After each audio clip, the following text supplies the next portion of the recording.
Fox Sports. We are Fox Sports. We are San Diego.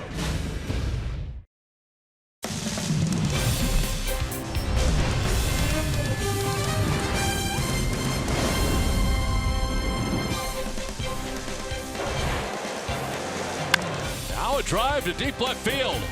Down the line, Happ headed towards the corner, and that ball is gone. 3-run home run for Austin Hedges. Puts the Padres on top 3-1.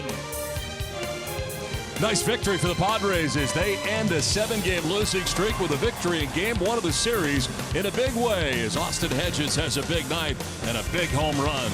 Game 2 of the series from Wrigley Field as we play day baseball. Javier Baez leads the Cubs in home runs and in RBIs with 22 homers, 83 runs batted in. On the other side, the sure-handed shortstop for the Friars, Freddie Galvis, last 7 games, .536 slugging percentage, 4 doubles, a home run, and 3 RBIs. We welcome you inside the broadcast booth, everybody, here at Wrigley Field. Don Orsillo along with Mark Grant. Welcome to Padres baseball. A nice victory last night for the Padres in Game 1 of the series, and a big night for their catcher, Austin Hedges. A lot of things going the Padres' way. First of all, winning here at Wrigley Field, that's a feather in their cap. And also Austin Hedges, since he's been back off the DL, swinging the bat extremely well. 3 for 4 last night. All starts with a hot shot down the left field line, using the whole part of the field right here, going right up the middle. Why? Better posture, better base with his feet. He's thinking through the baseball instead of lifting the baseball. If you do that, the barrel stays through the zone. And what happened? Down and in. He sent it on its way for number 7 last night. Not just a home run, a 3-run shot as they were trailing 1-0, so it put him in the lead. That was a huge at-bat for Austin. Big night also for Manuel Margot, not only offensively with 3 hits, but also defensively. Another guy retooling the swing, paying dividends in the batter's box, but also if he is struggling at the plate, it doesn't matter. Manuel Margot takes his bat in the batter's box, does some damage, leaves it in the dugout, and then goes out and plays some defense. Same type of thing for Manuel. Leg kick, staying back, driving through the pitcher, using the whole field, especially the center of the diamond as well. Speaking of center of the diamond, how about going up against the ivy here? Tremendous concentration, not a padded wall, and hauls it in for the final out of that inning. So doing it with the leather, doing it with the wood, Manuel Margot. Last night, some not good pitching for the Chicago Cubs. Not only their starter, but the bullpen was not good. Today, they hand the baseball to Jose Quintana, who's 9-7, looking for win number 10 of the year. Yu Darvish is hurt. Cole Hamels was acquired to bolster that staff. They need Quintana to really do some damage in the rotation. He was acquired from the White Sox, the South Side, last year at the All-Star break. He did really well. 7-3 with a 3.7 ERA last year. This year, not so well. Last time against the Cardinals, way too much in the middle of the plate. The Redbirds, after all said and done, 3 frames, 6 earned runs, and 74 pitches. That's the look you want to see on Joe Mann's face today in the Cubs dugout. Hopefully the Padres can continue swinging the bats. Looking to make it 2 in a row today. They'll try to go off of what Robbie Erlin did in last night's game. Erlin, the equalizer. Great start last night. Shut down the best offense in the league, perhaps. Erlin next. We'll hear from him after this from Wrigley.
Margot going back, still going. Onto the dirt of the track. He leaps and makes the catch.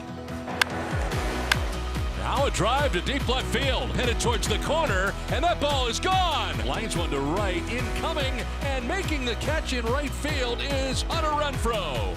And the Padres win.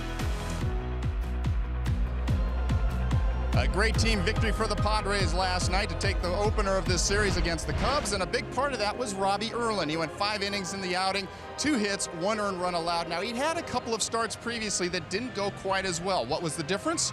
Robbie himself explains. I just tried to keep my focus on one pitch at a time or one hitter at a time.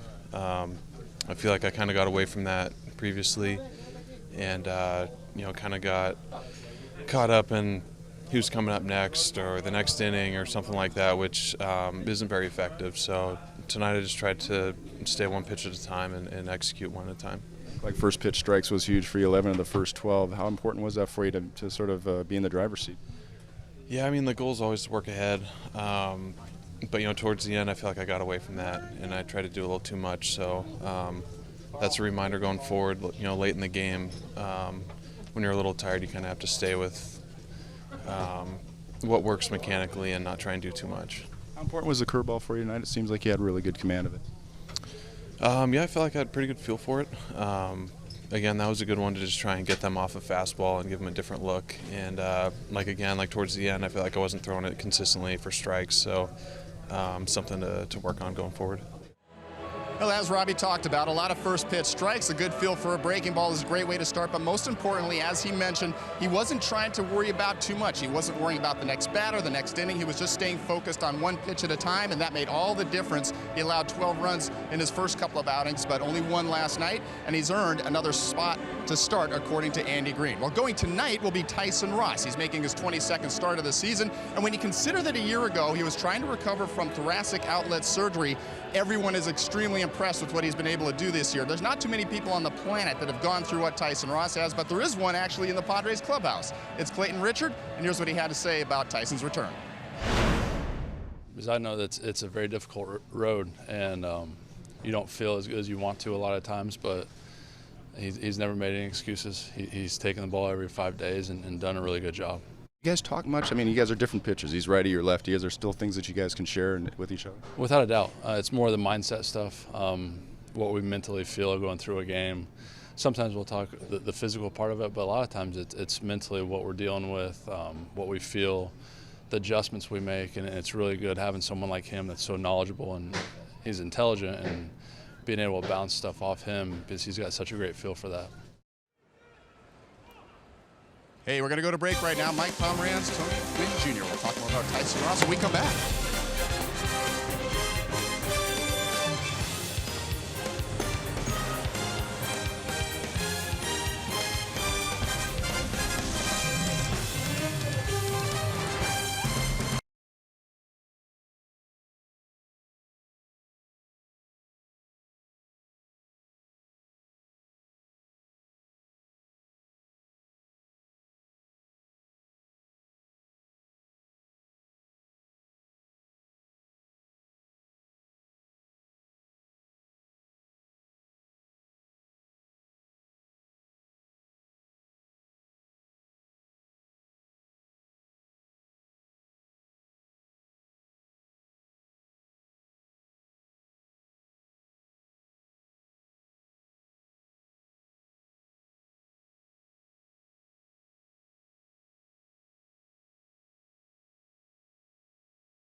Baseball brought to you by Petco, the pet company, and by Cadillac. Visit your San Diego Cadillac dealers today. Beautiful day in Chicago. Game 2 of a 4-game series between the Padres and the Cubs. Near the Navy Pier here in Chicago. We welcome you inside the friendly confines of Wrigley Field as the Padres and Cubs play Game 2. Spectacular conditions here today. Very comfortable conditions, and after being pretty warm here last night for Game 1, very comfortable. And again, Mark Grant, the wind is blowing in, which is huge here at Wrigley Field. Makes a big difference. Well, as a pitcher, you look at the flags, and they're blowing directly in from Lake Michigan from right field. So any pitcher should go out there, first of all, and be aggressive with all their pitches. We saw that last night from Robbie Erlin. There you see the standings below Old Glory, straight along the manual scoreboard here at Wrigley Field. And those standings are blowing in, which is a big factor. Big factor. I would have to say anywhere from like maybe 10 to 12 miles an hour. We will see how the ball travels this afternoon. But Robbie Erlin last night was fantastic, and I think it's what the doctor ordered, Don. 5 solid innings from Robbie. He only walked 1 and ended up scoring, but only 2 hits in those 5 frames. And Robbie said himself, he said, you know what, he just tried to stay focused 1 pitch at a time, not worrying about who's on deck. And I think that really went well for the left-hander, not thinking ahead or thinking what had happened in the past. And he was in some type of groove. And when he was acquired back a few years from the Texas Rangers, I think it was in the best interest of the Padres of wanting to be a starter. And Robbie himself wants to be a starter. Let's face it, everybody does. So yesterday was a good step for the left-hander. Curious about your thoughts about what Tyson Ross needs to do against this good Chicago lineup today. Strike one is always very important because, you know, against righties, lefties, the splits are a little different. He is eating up right-handers at 175.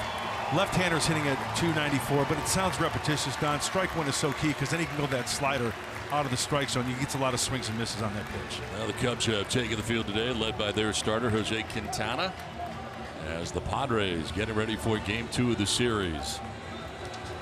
It's time now for our weather report, brought to you by your always sunny Honda dealers of San Diego County. 79 degrees, northeast breeze at 8 miles per hour, and the forecast fair. But right now, as we start, not a cloud in the sky. Don Orsillo, Mark Grant, Bob Scanlon with you from Wrigley Field in Chicago. Let's check out Andy Green's starting 9, brought to you by your San Diego County Toyota dealers. Manuel Margot leading it off. A little different. A.J. Ellis moving on up in the order, batting second today for the Padres. Hunter Renfroe in right with Eric Hosmer at first base. Christian Villanueva at third base with Freddie Galvis at shortstop. Jose Perella at second with Tyson Ross, the pitcher, out of the 8th spot. And Travis Jankowski bats 9th, the left fielder for the Padres today.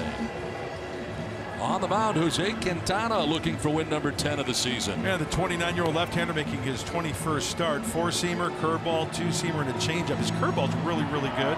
We should know early. Sometimes he's got a little cut action in that fastball as well, but last time out did not go well for him. 6 earned runs against the Redbirds in only 3 innings. Behind Quintana at Wrigley Field, beautiful day. Defensively, the Cubs brought to you by Cadillac dealers. Kyle Schwarber in left field. Ian Happ in center. Jason Hayward in right. On the infield, third to first, La Stella, Baez, Zobrist, and Rizzo at first. Behind the plate, Victor Caratini putting down the signs for Jose Quintana. Let's take a look at the keys to the game, brought to you by your Honda dealers of San Diego County. Well, like the Cardinals did last time out against Quintana, crush Quintana early and crush his mistakes, and Ross reigns in Wrigley. How about Tyson Ross getting out of the gate, throwing a few pitches the first few innings, get a good feel for it. He's got decent numbers here at Wrigley Field for his lifetime. 1-0 with a nice 2.6 ERA here at the friendly confines. Oh, Manuel Margot making his way plateward here to begin the ball game. Padres in their road grays today. Able to snap a 7-game losing streak here last night with a victory in Game 1. A 6-1 victory for the Padres, and Margot a 3-hit night last night. 255 the average coming in. 4 homers and 30 runs batted in. Quintana ready to work, and the first pitch of the day. In there for strike one, and we're underway. Cubs have been pretty mediocre since the All-Star break. They're 7-8 in that time and outscored by 15 runs by the opponent. goes, shoots it foul down the right field line, out of play.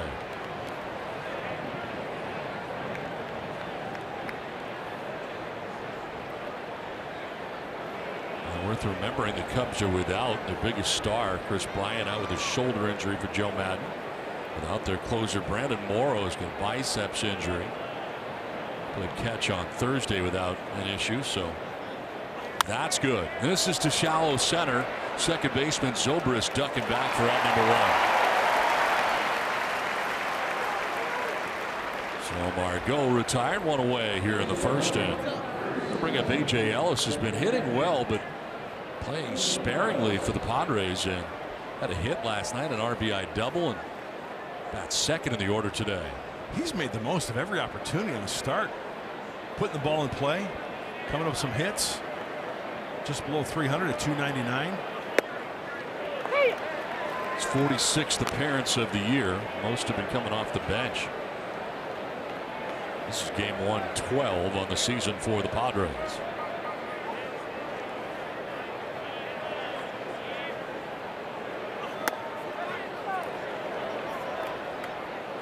It's amazing, though, hitting just under 300 at 299, and much of the season over 300.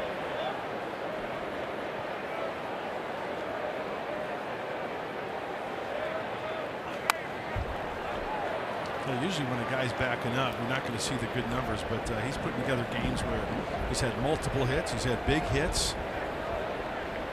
Seems like A.J. Ellis, is he getting better with age as Matt Stairs looks on?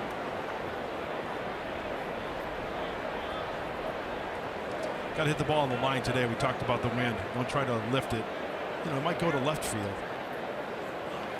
On the ground left side, Baez from deep short. Low throw, but dug out by Rizzo, 2 down. So a pop out and a ground out takes us to Hunter Renfroe coming up.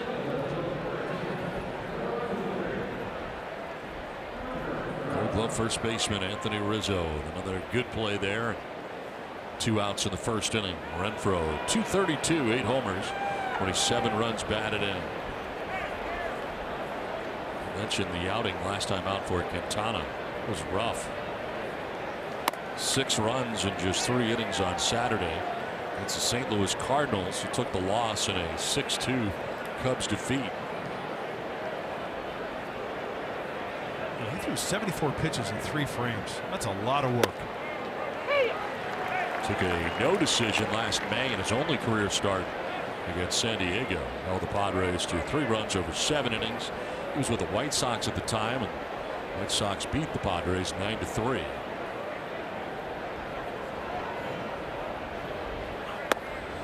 Strike 2. He really doesn't have that wow pitch. What I mean by that, the fastball is not 98, 99. He doesn't have that biting slider or curveball. He doesn't have that off the table changeup. He's got to be on his game with his control, keep him off balance, mix it up. Did he go? No, he did not. So C.B. Bucknor. Well, we mentioned last time the Padres saw Quintana, he was in a White Sox uniform, and Hunter Renfroe took him deep. Home run in Chicago on the other side.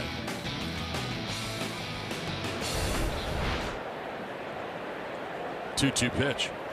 And a liner into left field for Renfroe. Base hit with 2 down. Ringing single into left for Hunter Renfroe. Good contact right there. That ball's crushed. Four-seam fastball, 2 strikes, and he does not get it inside enough. In fact, it looks like Caratini was set up away, and that ball leaked over the heart of the plate, and Hunter was all over it. Those are the kind of baseballs that both teams are going to try to hit today with that wind. So a 2-out base runner for the Padres, and here is Eric Hosmer. First baseman riding a 9-game hitting streak coming in. And a grounder towards short. Baez will go the easy way to second for the force out that ends the top of the first inning. Padres are gone. The Cubs are coming up.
played day baseball. We check out Joe Madden's starting 9 today.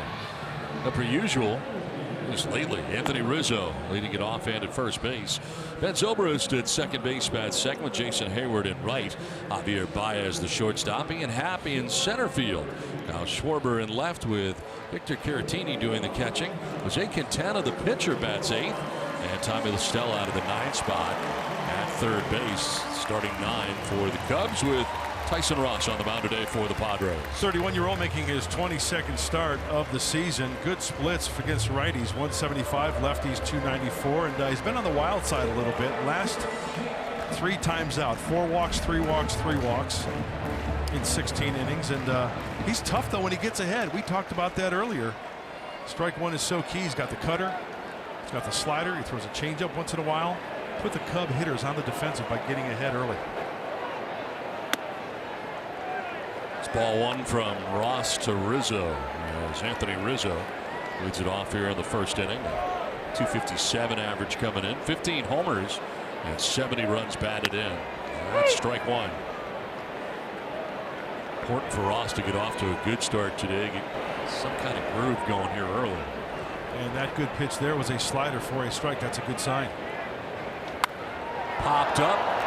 Shallow right center field. It's Margot with the wind pushing it back towards the infield, and Margot makes the catch. From where he started, where he ended up, that wind really gave it a push back inward. Into the teeth of the wind here at Wrigley Field. The rest of the defense in left field, Travis Jankowski, 22 games in left, no miscues. We just saw Manuel Margot in center, Hunter Renfroe in right. On the infield, Christian Villanueva at third, Freddie Galvis at short, Jose Perola will be playing second base. Gold Glover Eric Hosmer at first, putting down the signs. Catcher A.J. Ellis. Wind is going to be a real factor today if that fly ball is any indicator. Yeah, you're going to have to go down a club if you're going to plan on hitting that ball in the air, right? Yeah. A club or 2. Ben Zobrist had last night off, back in there today, his 90th game of the year. It's a 310 average coming in with 7 homers and 40 runs driven in. And so the flags right now going right to left, but it is more in than anything else. At least according to the flags down the right field line of the pole. Yeah, them. Wow. Yeah, those are coming straight in, right? Yeah, they are. Right into our grill. Which is a good thing. Because if we didn't have that little bit of a breeze, it'd be a lot hotter, that's for sure. Down the right field line, but headed foul. I love the costume. I love the uniform that Ben Zobrist has been sporting. He's going straight, since he's playing second base today, he's going straight 1960s late Glenn Beckert with the baggy breeches, the high socks, the stirrups, and the black spikes. Right side to Burrell at second base, 2 down. I think it's a good look. I love that look. That's as old school as you can get. 2 down in the first inning. It'll bring up Jason Hayward. Cloud in the sky. A little bit of patchiness out there. Maybe a little bit of haze. I don't see much though. Haze, but no clouds.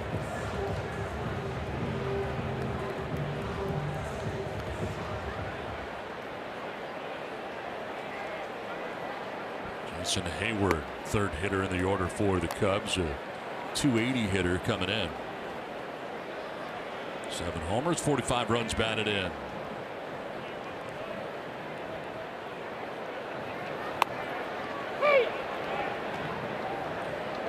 Statcast brought to you by AI, powered by AWS.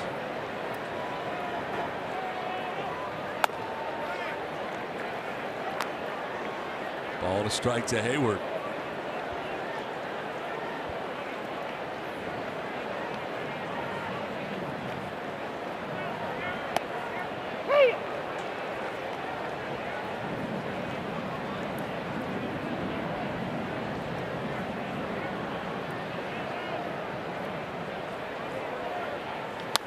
On the ground foul towards the end of the Padres dugout.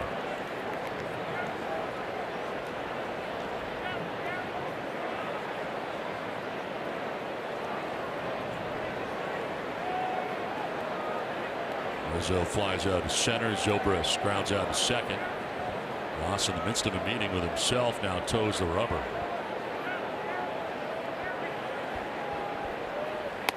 That is strike 3.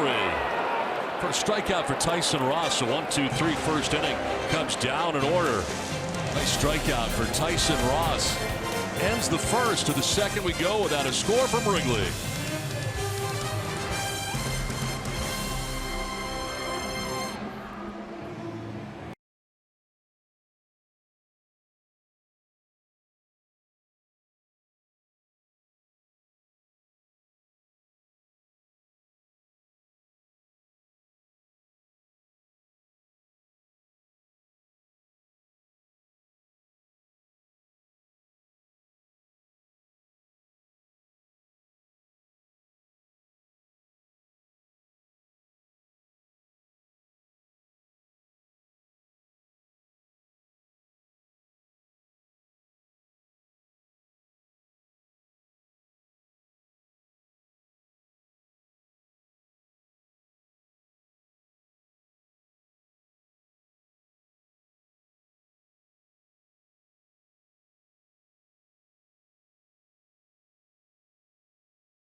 On the hill, Quintana ready to deal with Villanueva, Galvis, and Perella here in the second inning.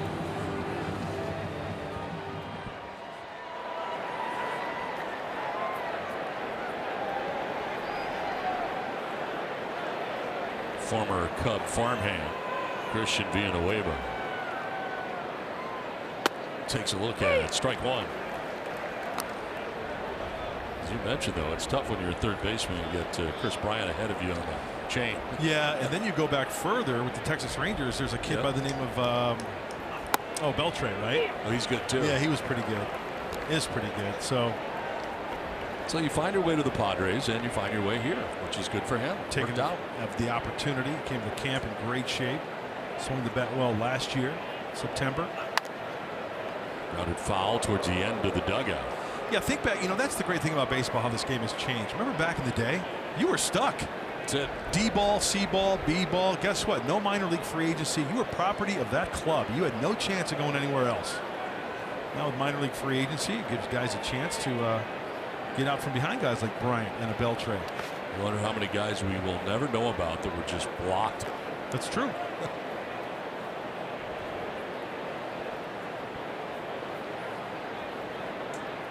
Villanueva, Galvis, Perella to face Quintana. Give up a 2-out single to Hunter Renfroe in the first inning. Padres only hit.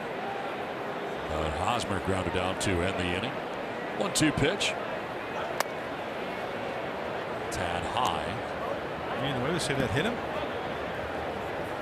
It's pointing into the dugout. It's Andy Green to do something about it.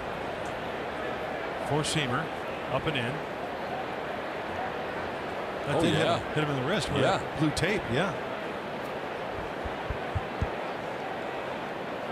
Oh yeah, that hit him. I got changed direction there too. Yep. Challenge here, Andy.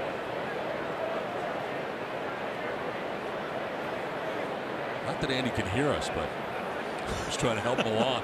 You want me to yell? Oh yeah, there we go. Challenge it up. I think the Padres are going to have a base runner.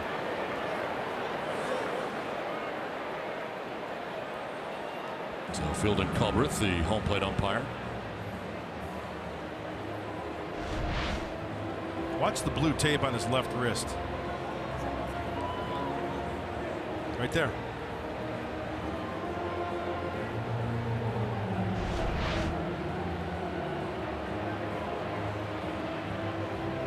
for the umpiring crew today. Phil Culbreth, the crew chief, has been joined by Angel Hernandez as they will check this out, and I think Padres will have a runner at first to lead off the second inning.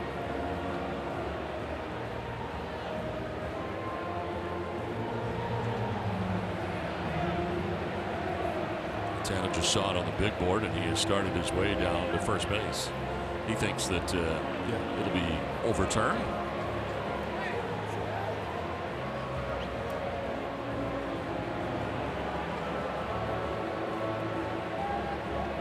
Yeah, it looked to me like that ball did change direction. I thought from the side.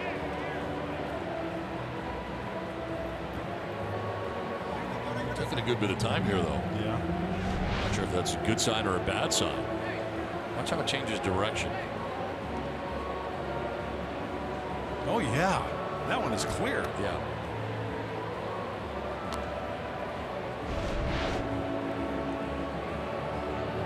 Not so much, apparently.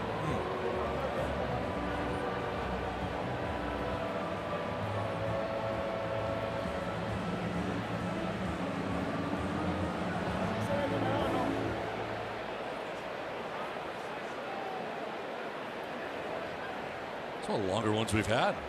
I'm surprised it's taken this long. And they have come to a decision, and he is not going to get hit. So wow. Call stands, and the Padres lose their challenge here in the second inning.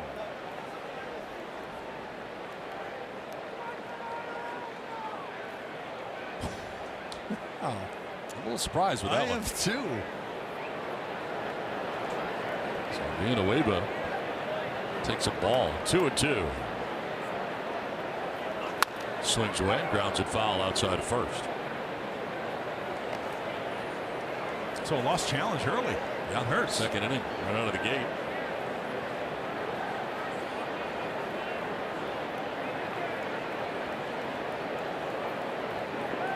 th pitch of the day coming up for Quintana.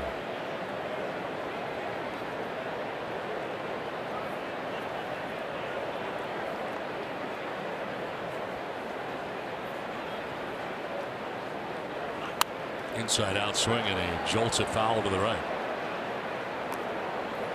Well, let's go back to that now. I'm trying to put myself in the place of the umpires back in Chelsea.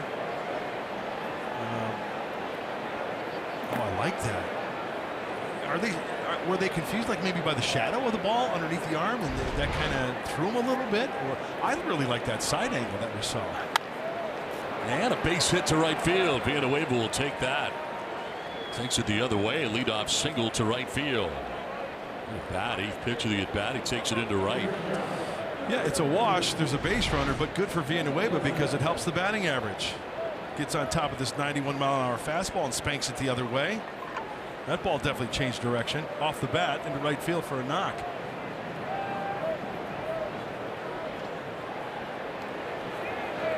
Two times last night that Villanueva went to the right side for base knocks. The Padres right now in this series out hitting the Cubs 17-3. Good start to this 4-game series for San Diego. I think that deserves a sorry body, right? Absolutely. 5 homers, 41 runs driven in.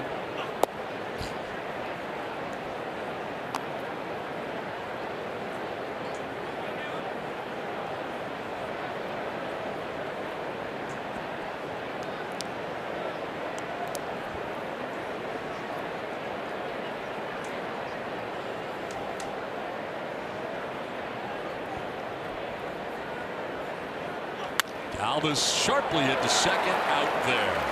Caught in the air by Zobrist on the liner for the first out of the inning.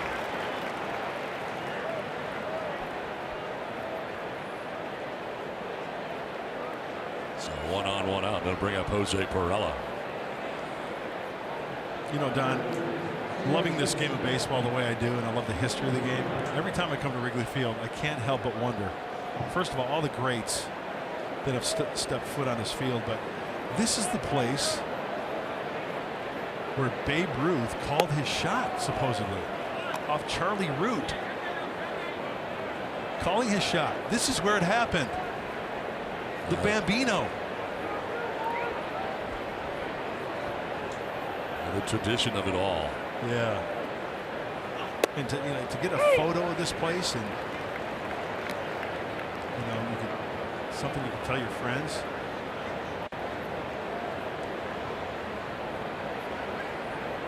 Babe Ruth had some serious launch angle back in the day. They're trying to find the video. They're having trouble time. That's on video. Going to first and back in time is Vina Weber. On film, I should say. It's on film? Yeah.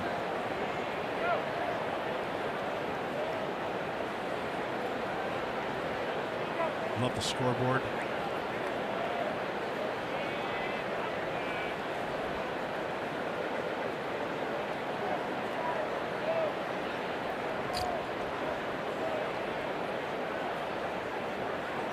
Fouled off over by the on-deck circle. And Perella down 1-2. I'm trying to get a picture of this Having a tough time. I don't know what's going on. Yeah, some guy to my left just keeps on bumping my arm. Killing me. I don't know what happens. It's like you get right to the middle of it, and then all of a sudden, when you get to the key part, you slow it down nicely, and then boom! All of a sudden, to second. Zobrist's going to try and start it. Second for one on to first, not in time. They do get the front end. And Villanueva 4-6 on the force out, as Perella will reach at first base. Nice feed by Zobrist, but getting down the line, Jose Perella. As soon as that ball is hit, as a base runner, you got to go because you want to stay out of that double play and pass it along to the next guy, which is Tyson Ross. He can swing the bat. He's a good athlete.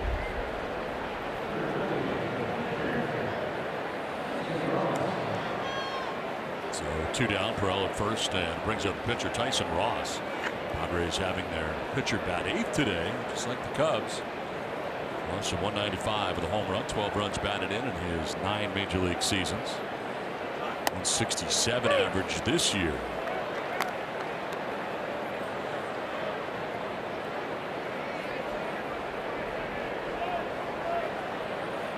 Dono with 29 pitches, no swings and misses yet.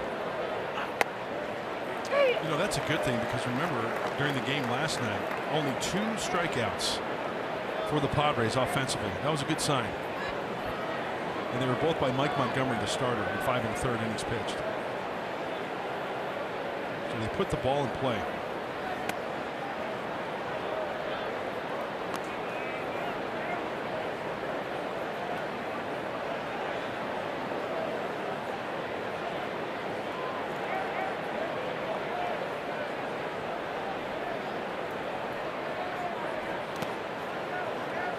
Miss. 2-2 now.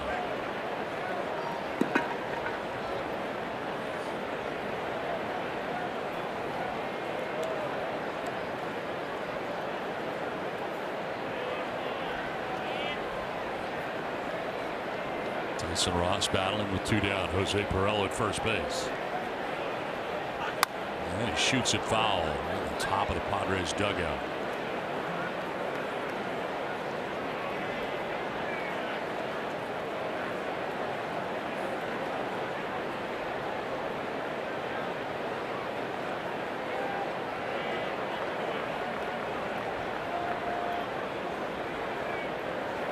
Check on Perella at first base.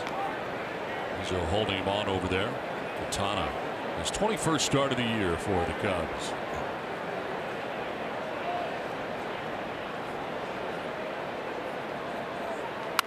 Good swing again, and Tyson Ross hanging tough here. Nothing else. Wrapping up the pitch count. 34 now for Quintana through an inning and 2/3.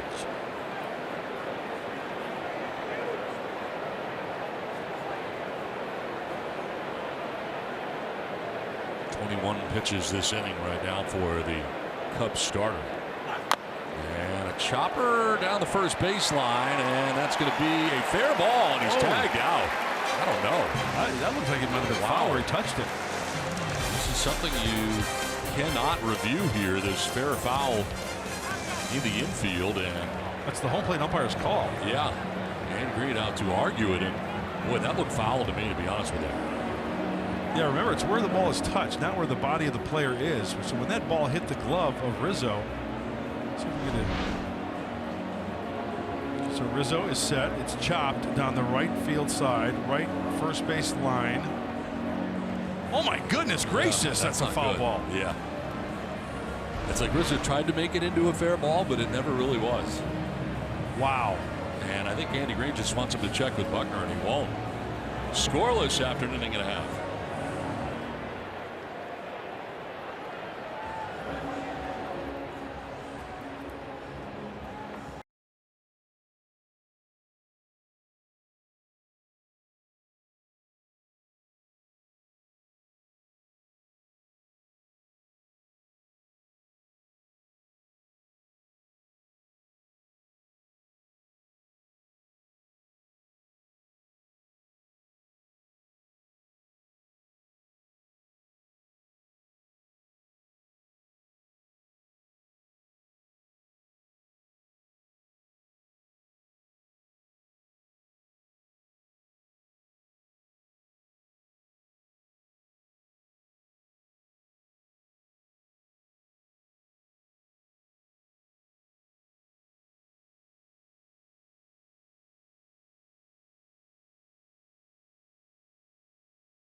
The second, let's take a look what happened yesterday's ball game. 5th inning. This is Will Myers' 3rd at bat. He fouls the ball right off the top of his foot. And we see it on the replay here. It's not the toe. It's right on the top of the foot right there. He would end up finishing the at bat. He would ground out, but would have to leave the ball game after that.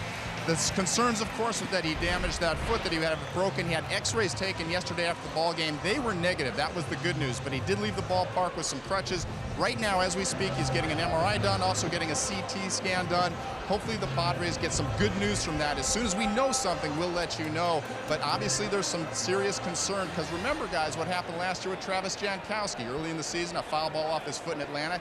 He ended up missing a big chunk of the season. The Padres are taking no chances. Don and Mark, back up to you. Yeah, no doubt. That was the situation. He ended up playing like 5 more games with that injury after the x-rays were negative. And it turned out that he did have the fracture and then missed much of the season.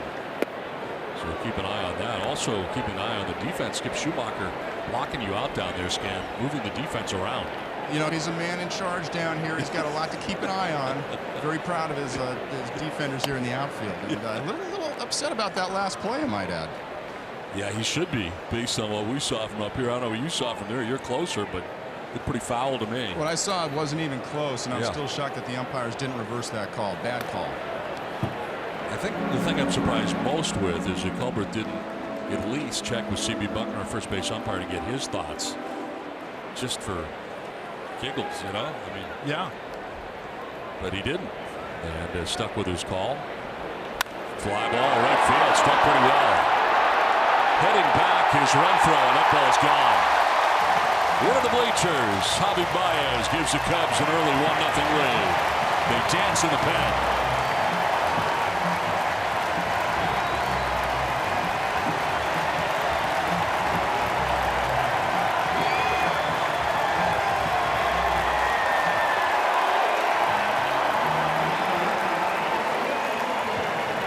Shows you how good of a weapon Javier Baez is, both with the glove and the bat. Look at this pitch here. It's up. He gets enough on top of it. It's got a high launch angle. He gets the hands in, but opposite field into the teeth of the wind off of Lake Michigan. And that one goes about halfway up the bleachers there. That's some kind of strong into the wind. Pretty good poke. 1-0 Cubs lead. Baez really been heating up lately too. Last 7 games, basically last week. 4 home runs, 10 RBIs. 1-0 Cubs lead. And Happ takes a ball up high, 1-2. 245, 12 homers, 31 runs driven in, and 97 for Happ.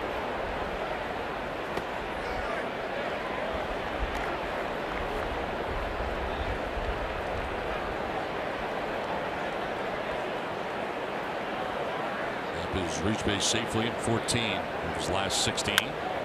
Back to Tyson Ross. The top of the hill makes a throw over to first base to get Happ for out number 1 of the 2nd inning.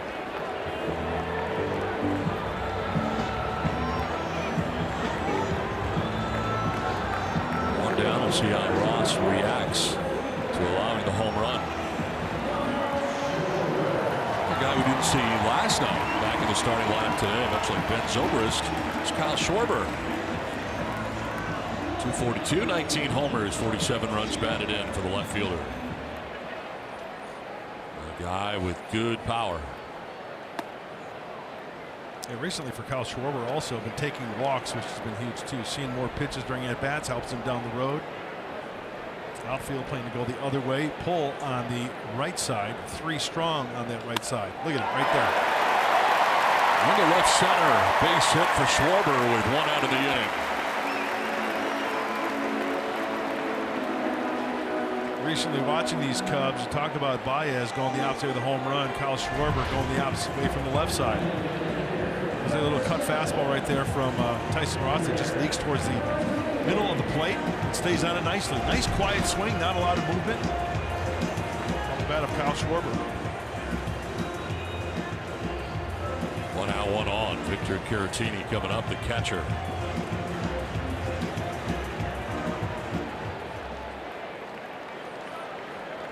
.273, no homers, 10 runs batted in. Runner goes at Schwarber, and a chopper back to the mound. Ross will fire to first for the out there, and they've got Schwarber in no man's land between 2nd and 3rd. Where was he going? Galvis will apply the tag, and the Cubs run their way out of an inning. A home run to begin the inning for Javier Baez, 1-0 Chicago.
Thanks to the home run by Javier Baez, we head into the top of the 3rd inning.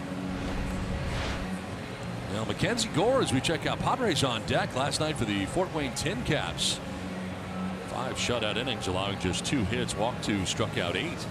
64 strikeouts in 48 innings pitched. And always keeping a close eye on what Mackenzie Gore is doing, and he's doing good things, that's for sure. First of all, great nickname and great logo for the Tin Caps. Padres' #2 prospect.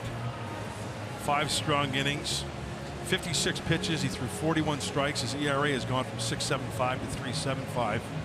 And I remember when Mackenzie Gore was drafted, he came to San Diego and was interviewed. I really like his intestinal fortitude, his guts that he has. And there's another word that I'd like to use that's in the baseball vernacular, but I'll save that for right now. Probably should. But it's a good thing. And when guys have that, and you know what I'm talking about, I think that goes a long way. So he's got it up here, he's got it in here. I'm also quite sure that there are a number of teams during the trade deadline that asked A.J. Preller about Mackenzie Gore. Oh, no doubt about it. Absolutely. I'm really glad that he is still in the organization. Can't wait to watch him pitch at the major league level. A left-hander with that kind of stuff, and sure, it's A-ball, but you know what, though? You'd rather have him doing that than kind of scuffling an A-ball, so it looks like he is on his way. It's all good. Yep. I want to graduate at every level. That's one thing. That's a good point. Yeah. Travis Jankowski leading it off, bunting, and that'll go foul. That's a great way of putting it. I know there has been guys that have spent a half a season in A-ball, then up to AA, right? There's nothing wrong with having a complete year at A-ball, next year complete year at AA. You get settled, you get confident, and then the offseason you prepare for the next level. And maybe there's that timetable that the Padres are hoping to where he's wearing a big league uniform. Travis Jankowski leading it off here in the 3rd inning.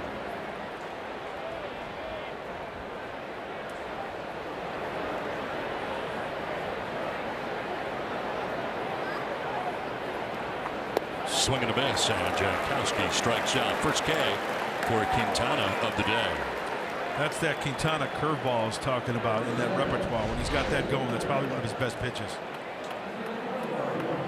Just below the strike zone, splitting the heart of the plate. Just for the record, that is the first swinging miss that Quintana has induced in this game. Comes here in the 3rd inning. A lot of called strikes.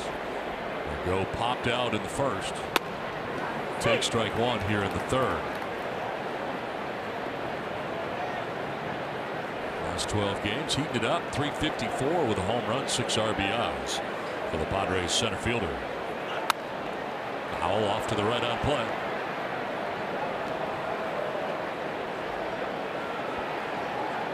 Day baseball, each of, including today, 3 days. Today, tomorrow, and Sunday from Wrigley Field, all during the day.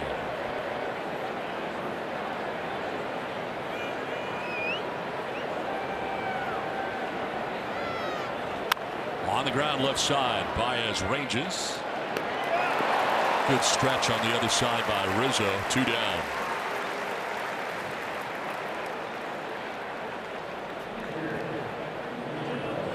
Throw going to the home plate side at first, and Rizzo made the adjustment. Yeah, he's good with his feet, isn't he? Very good.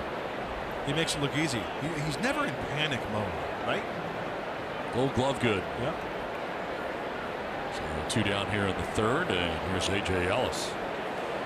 That's in the 2 spot. Without looking, I'm going to say this is the first time that A.J. Ellis has batted in the 2 spot for the Padres this year. Oh, we can look at that. You think I'm right? I can verify that. And I think, you know, I would place that bet with you.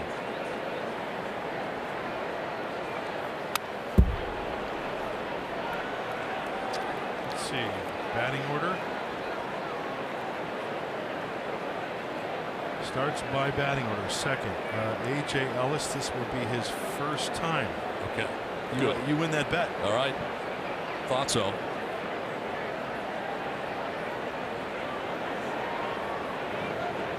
Now, you want to go double or nothing on his career? No, because I'm not entirely sure about what happened in Miami or L.A. for that matter. So bet or no bet? No bet. Okay. Especially where I was just told he has 11 games. 14. That's strike 3. Second strikeout for Quintana. A 1-2-3 third, 1-0 Cubs.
Here to the bottom of the third inning, Tyson Ross, one blemish.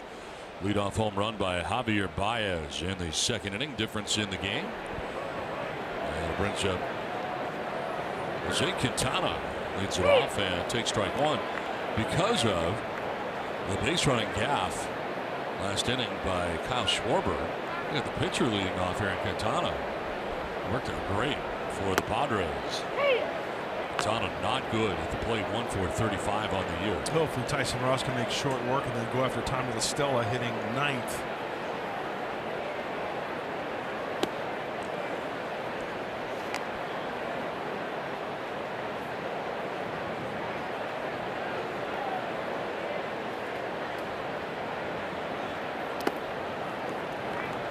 Bounces in, 2-2.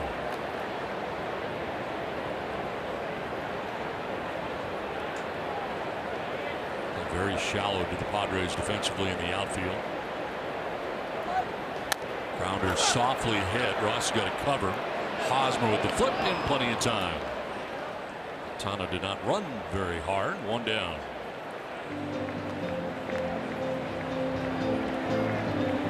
The Chicago Cubs beginning the day with a one-game lead over the Milwaukee Brewers as we look at the wild card scenario.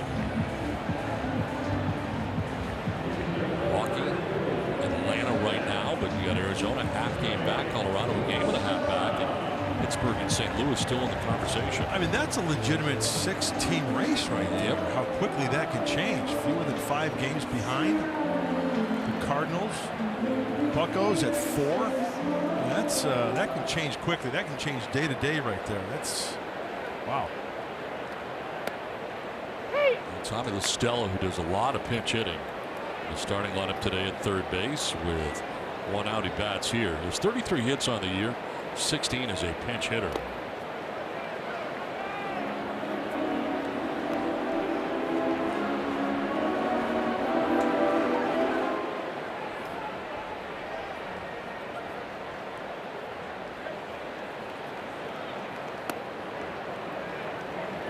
Ross falling behind, 2-1. Nothing, Cubs lead. They got a run on the home run by Javi Baez.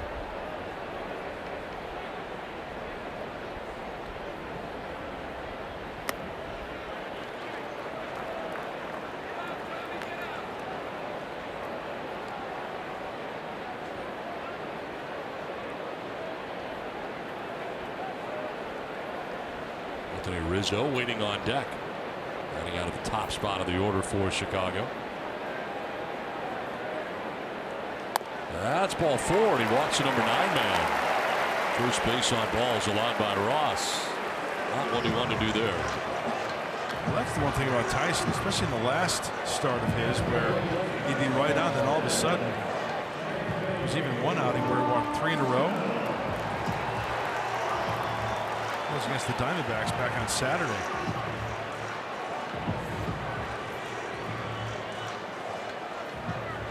As a leadoff hitter this year, 19 games, 25 hits, 347 average. On base, 448. Not sure a leadoff guy getting on, and Rizzo is. Hack at the first pitch. Flight out to center field, and Manuel Margot in the first inning. Shift on for him, they bring Villanueva from third base to the right side of the Padres infield.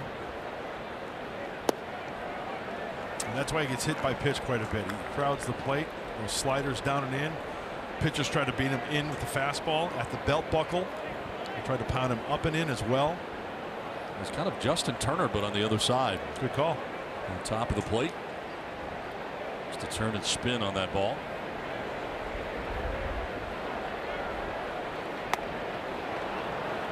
Little background. I'm not sure that's where he wanted it, but that's where it ended up, and it works to the advantage of Tyson Ross. That was a 85-mile-an-hour slider. See where AJ Ellis is set up. He wants it down and in. Doesn't get it out there, but you have to swing and a miss. Legitimate strike as well.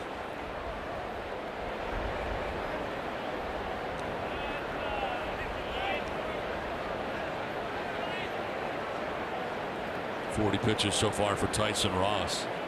1 out in the third.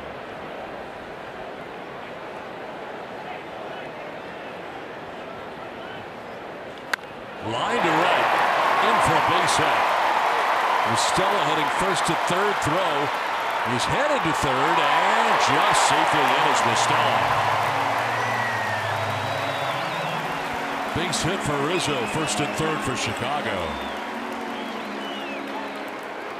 You just saw something that the Chicago Cubs are best in Major League Baseball, going from first to third. Hot smash to right off the bat of Rizzo in the leadoff spot. La Stella does not have blazing speed, but being aggressive on the bases. 82nd time this year the Cubs have done that, gone from first to third, leading Major League Baseball in that category. At the corners with one out. I think that's something that goes back to Joe Madden's days with Mike Scioscia. The Angels were always huge. I remember in that. Regard. Yes. And of course he was on Mike Scioscia's coaching staff for a long time. Good recall there, Donnie. Pitch is down and in. Now Joe Madden's been a manager himself for a long time. But the Angels right now second with 68, just to give you an idea. Yep. Still doing it. There you go. The Mike Scioscia coaching tree. It includes Bud Black, Ron Renicky.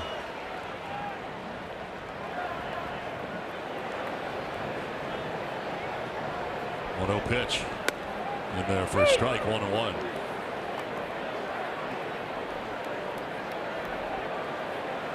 Zobrist grounded out to Jose Perella at second base, first time up.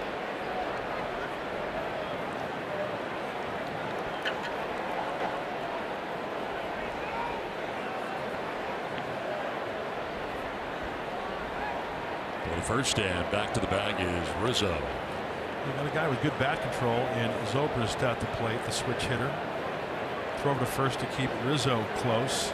I missed the bluff to third, throw to first. I know that's gone away a couple of years You now. know what? I kind of liked it as well because there was that one time when you get your guy sleeping, right? Fly ball to center field. Go back. He'll make the catch, plenty deep enough. Estella to tag and jog on home with the Cubs' second run of the day.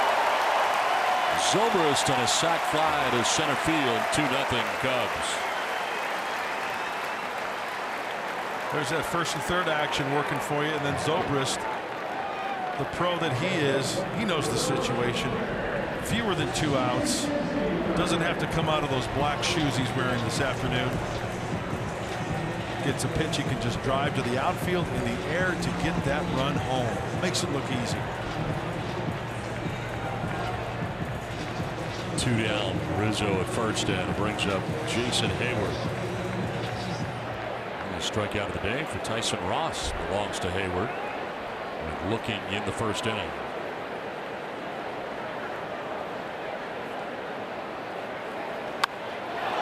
Not ahead of this. I always hear about that leadoff walk. Never good. And it leads to a run here for the Cubs.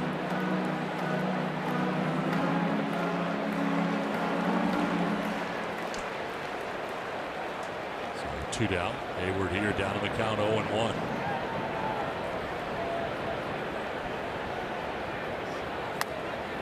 Strike 2.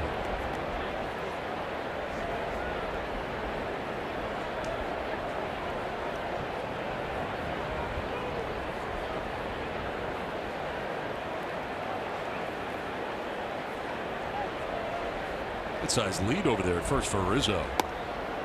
Misses outside. It's almost as if he's challenging Tyson Ross to throw over, right?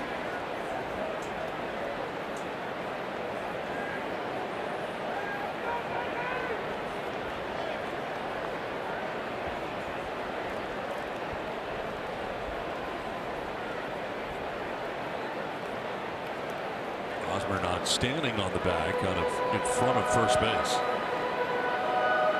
Now he's back over there.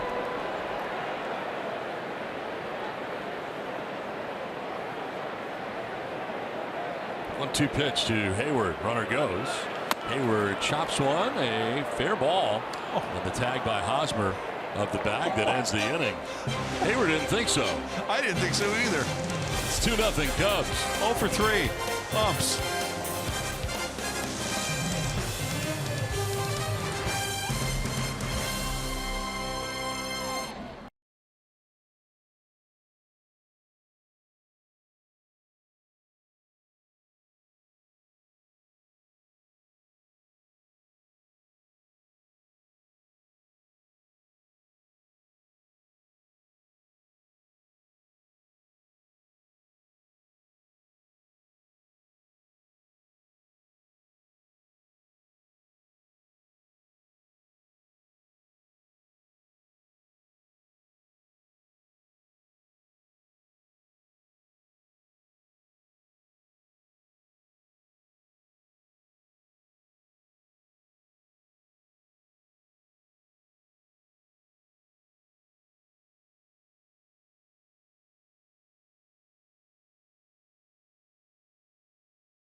trade focuses on. Hunter Renfroe and his defense in right field last night. The sinking liner, the Titanic to right, and he dives and he keeps it in front of him. All leather, no grass. Big key there, that first jump. And once you commit, you better go all out, because if that ball gets by you, it spells trouble. And that was a nice grab by the right fielder, Hunter Renfroe, our tools of the trade. Well, Hunter's going to lead it off as we head on to the 4th inning. Cubs getting a single run in the 2nd, single run in the 3rd. Joe Bad was out there a long time in between innings arguing this fair call with Fielding Culbreth, who made the call. Home plate umpire. It is the home plate umpire's call until it reaches first base. The Padres didn't feel like they got a good end of the deal last time. This time it's the Cubs. Same type of call. Right down the line at first, and I would say both times we both thought it was foul, right? I agree with you. Yep. Leading it off is Renfroe, taking the breaking ball for strike 1 right at the knees. Renfroe single to left field in the 1st inning. 1 of 2 Padres hits. Christian Villanueva has the other. Off Quintana today has thrown 13 straight strikes. He's been in the zone, and just as I say, he throws a ball. It's going to happen.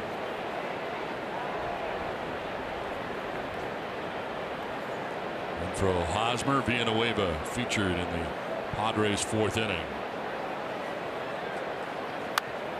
Ground by the mound, over to cover is Quintana, and the throw is not in time. I thought he got the foot down, but I guess not. We'll see.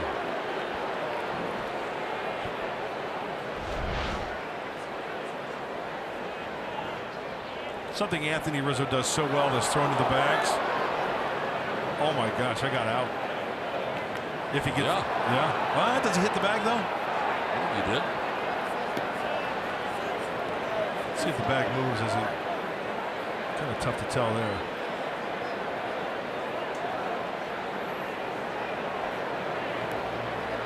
Well, if that right foot, you know, I think he's out. I think his right foot hit the bag. They're wearing out those headsets today, aren't they? Yeah. Crowd seeing it here on the big board.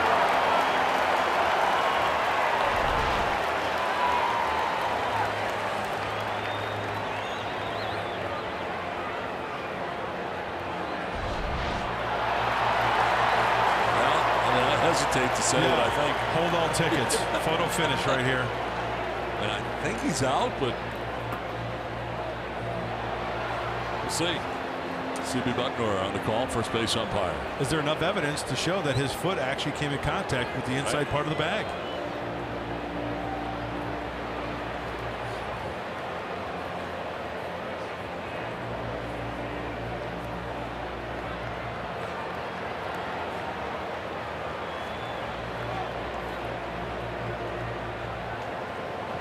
You know what I think, in my opinion? I think they owe it to the fans to pipe in that conversation over the air so we can hear what's going on.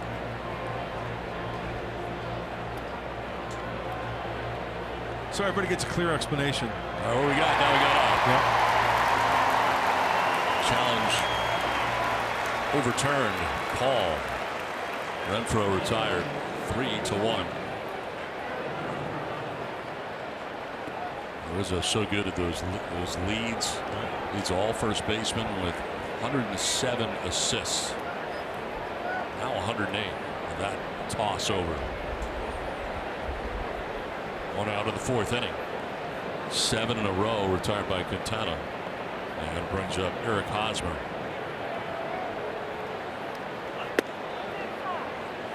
Time now for our Kia drive to success. Hosmer, longest active streaks. 9-gamer coming into today's action, does not have a hit yet today.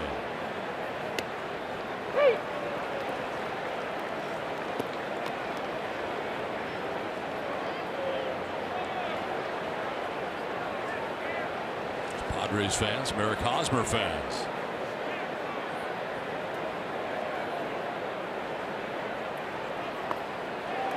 The Padres don't have a lot of time spent against Quintana as a group, but Eric Hosmer 72 plate appearances against Quintana. Just a 191 average. Royals White Sox Yeah. matchups, huh? 2 home runs against him, but he an average under 200 at 191.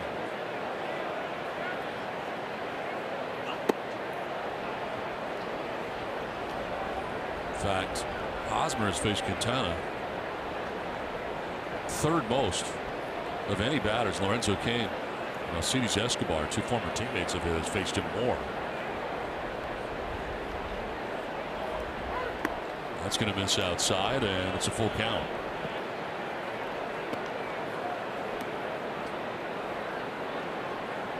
Villanueva waits on deck with 1 away here in the Padres' 4th inning.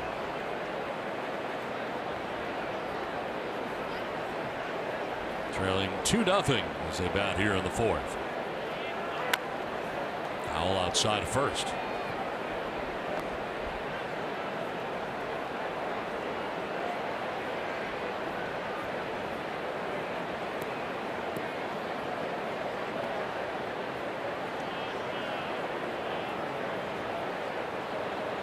Outfield playing for Hosmer to go the other way and Happ towards left center.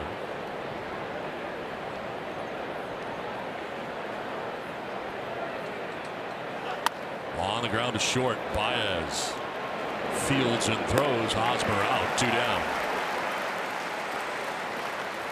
Timeout for our San Diego fans of the game. Padres fans here in Chicago. Joint day baseball.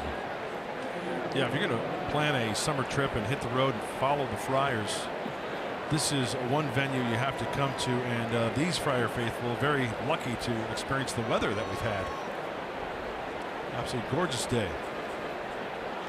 Villanueva to left field. Does he have enough? Schwarber going back, looking up, and it is off the top of the wall or gone. That is gone. Home run. Up and over. Glances on that protective netting that sticks out. And Villanueva will touch them all. His 20th home run of the year. And the Padres are on the board. It's now 2-1.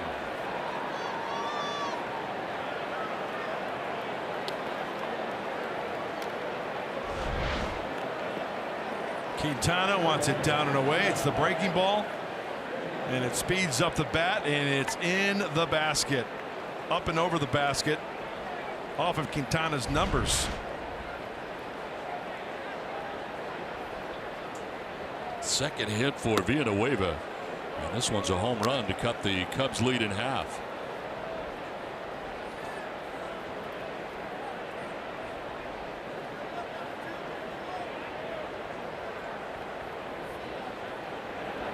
Galvis 0 for 1. Takes the strike over the outside corner, I guess. 1-1. Appeared to be outside.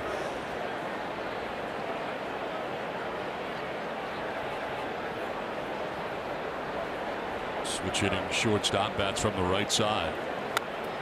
Grounds it foul over by the Padres dugout. Christian Villanueva is homered for the Padres, and it's a great series so far. 4 for 7 in the series for Christian.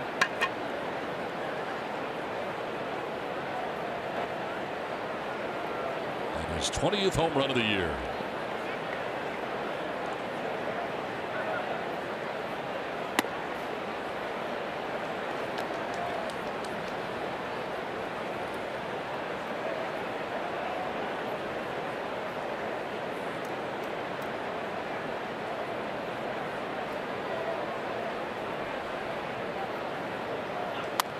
Fly ball right field. Jason Hayward shy of the track, will make the catch for out number 3. Home run for Christian Villanueva, his 20th of the year. The basket and left. Padres on the board. Cubs have a 2-1 lead. To the bottom of the 4th we go.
for the Cubs, but it makes a difference when he gets on base. 72% of games of Baez reaches base safely. The Cubs win. It wins a .330 average for Baez, 12 home runs, 59 RBIs. He is generally right in the middle of what the Cubs do. Literally, figuratively, bats fourth in their lineup. And today has homered. Cubs have a 2-1 lead as he steps to the plate here in the bottom of the fourth inning. A lot of exciting stuff in this Cubs team, no doubt about it. But if you were to label the most exciting Cub, probably Baez.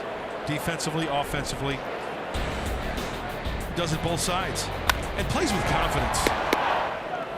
I mean, to me, guys that are successful in this game, if they make a mistake or make an error, they just don't worry about it. Because they're confident in their ability. They don't let it eat at them. You know, the one thing that sticks out for me was it Baez in the WBC.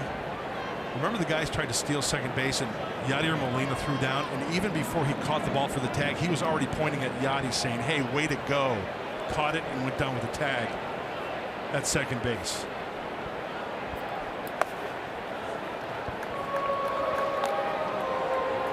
Two and two to Baez with Happ and Schwarber to fall.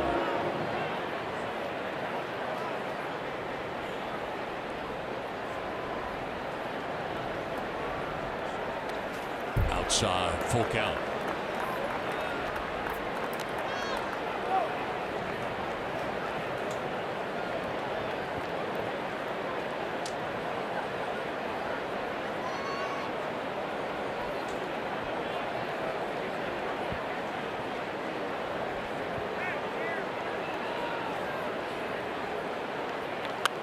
Popped up foul off to the right out of play.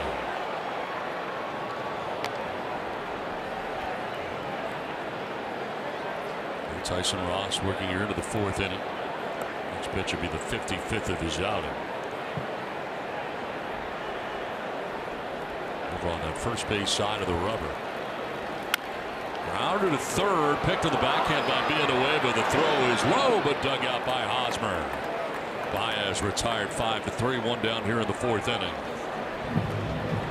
Played that one perfectly. Nice clean hop for Christian at third base, and then making the throw over to Hosmer, the Gold Glover. Time now for the Valley View Casino trivia question of the day. Love trivia.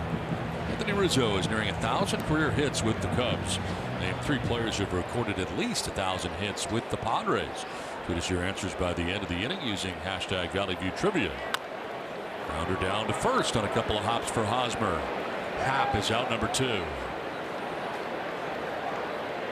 Well, the first guy is a no-brainer. Tony Gwynn? Yeah. Okay. So that's out of the way.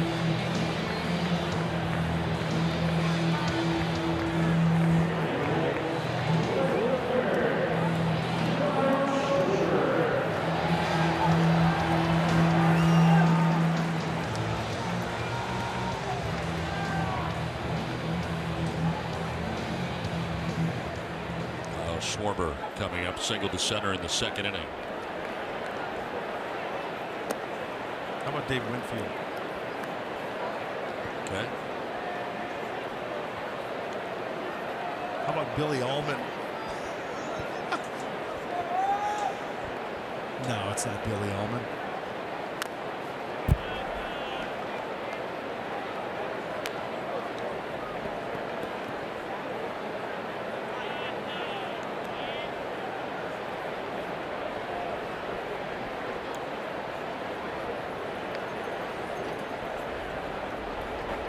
Side of the infield stacked up here and a shift on Schwarber. And he goes around. Couldn't hold up, finds himself down 1-2. There's the shift. Villanueva on the right side, and this ground ball goes towards the Padres dugout.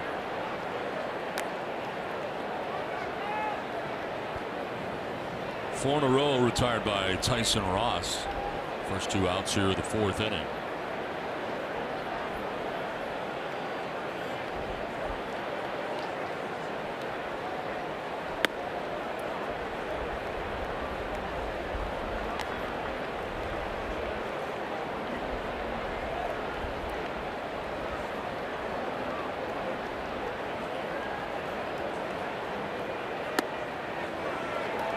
inside for ball 3. So full count now. With Victor Caratini waiting on deck.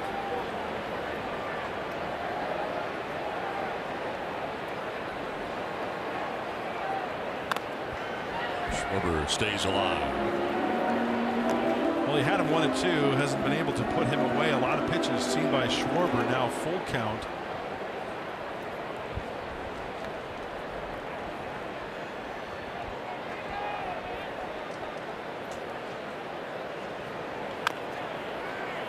Grounded foul to the end of the Padres dugout. Both starters with 7 ground ball outs in the game.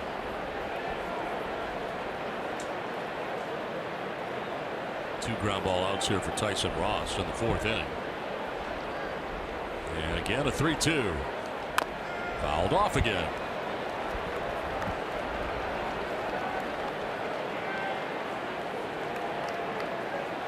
Cubs on top 2-1 as they bat here in the 4th inning. 10th pitch of the at bat coming up. And it goes to left center. Base hit for Schwarber. Wide turn at first. On with 2 outs here in the 4th inning. That is quite a battle right there by Schwarber. His first at bat in the 2nd inning, he went the opposite way. After fouling off pitches over near the Padres dugout, he takes this Tyson Ross pitch. Hands in, inside out swing, a little flare to the left side.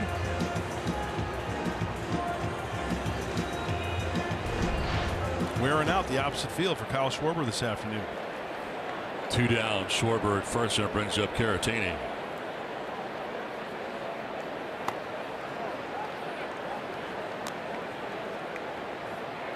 Caratini grounded back to the mound in the 2nd inning.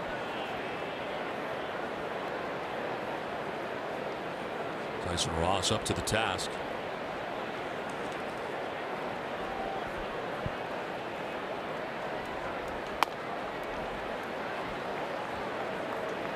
The Cubs have been taking Tyson Ross the other way. 3 of the 4 hits they have go the opposite way. The only one that's gone to the pole side is Baez's home run. Yeah, it seems like the Cub hitters are quick to that pitch inside, fouling off. A.J. Ellis going over the game plan here. What do you think? And he's taking all the time needed as fielder Colbreth is out to break it up. That was partially designed to give Ross a break. I think so.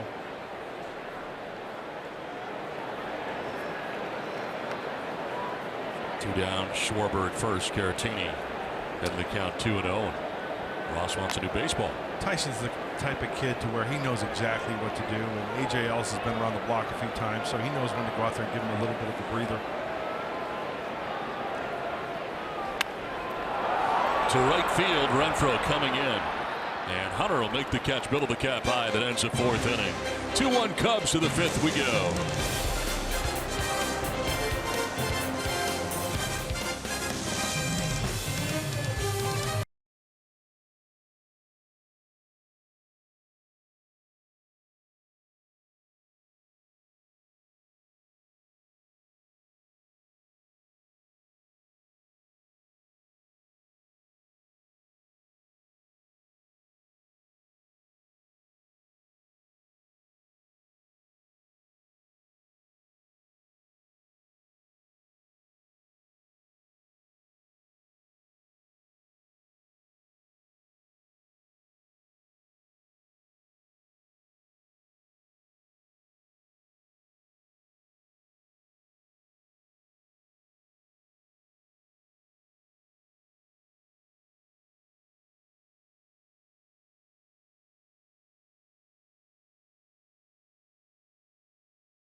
To the top of the 5th inning.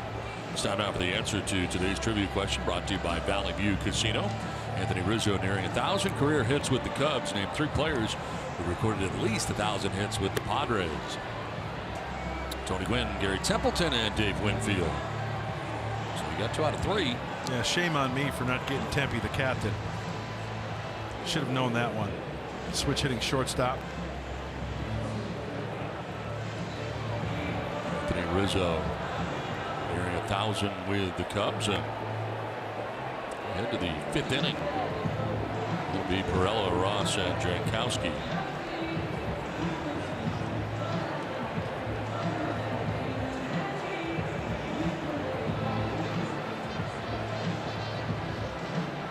He's played in his 1,000th career game on July 26th for the Cubs. 10 hits shy now of 1,000. And you know, Anthony does a lot in the community here in Chicago. He was on the field before the game, not during batting practice. In fact, I don't think the Cubs hit today, did they? What's going on here?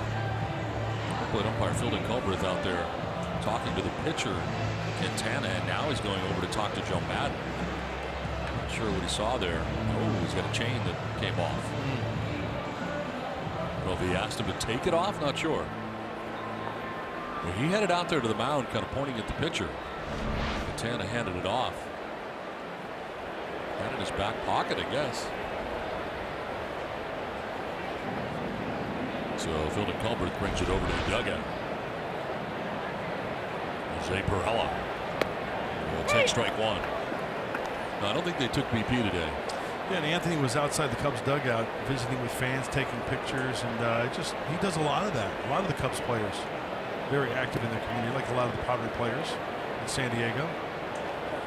And you should see the smiles on the kids' faces. It's priceless when he comes out of the dugout and they get a chance to shake his hand and take a picture with him.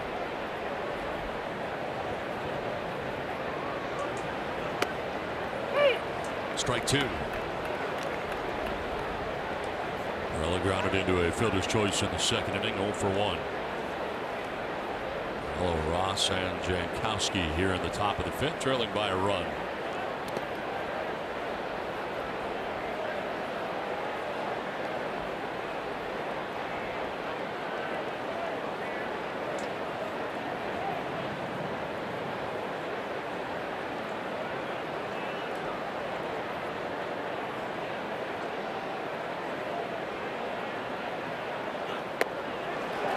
Strike 3, 3rd strikeout for Quintana. 1 down here in the 5th inning.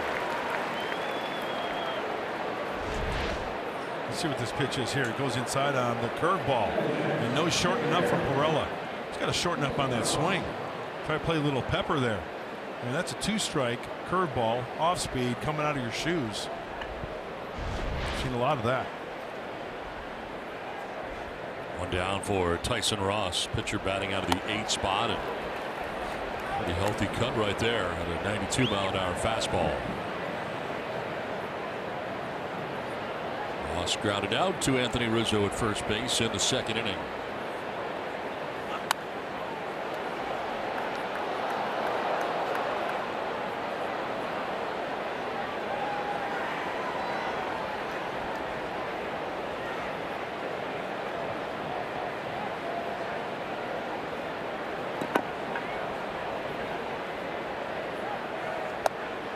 Did he go? They check. No, he did not, says C.B. Bucknor.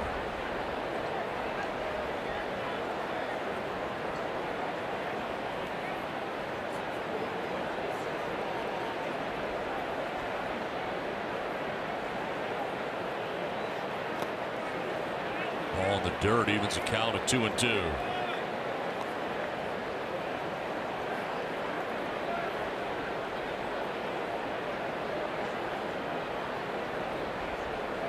'70th pitch of the day coming up for Quintana. I think Tyson's got to look fastball here. He doesn't want to go full count to the pitcher. Get a fastball, get a good rip on it. Take strike 3. Back-to-back Ks for Quintana, 2 down.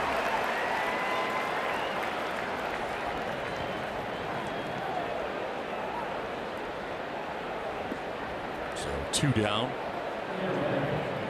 Back-to-back Ks and Travis Jankowski coming up. Coming up in the middle of the 7th inning, be sure and stay tuned for the Arco game break. And Mike Pomerantz and Tony Gwynn Jr.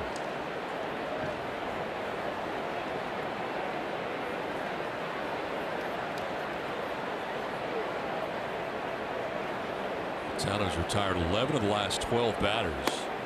Jankowski pulls it back and takes strike one. Thomas wasn't so sure about that strike call. Second check with home plate umpire Fielded Culbreth.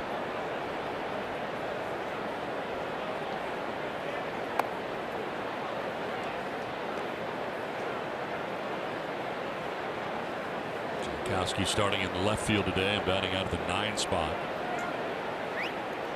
Pitcher Tyson Ross 8th today. To center field, Happ coming in, and that's going to fall. A base hit for Jankowski. So the tying run at first base with 2 down, with good speed and Travis Jankowski. Little pitching wedge to shallow left center field for Travis Jankowski. Flipping over the lineup, Manuel Margot at the top of the order, coming to the dish, and it's a fastball in, down by the label. Nice little knockdown wedge there. Putting for birdie.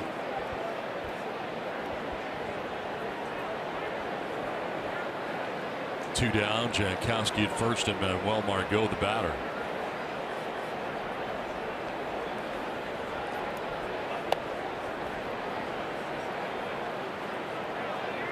Three-hit night last night for Margot. Hitless so far today. So he's popped out to second and grounded out to short.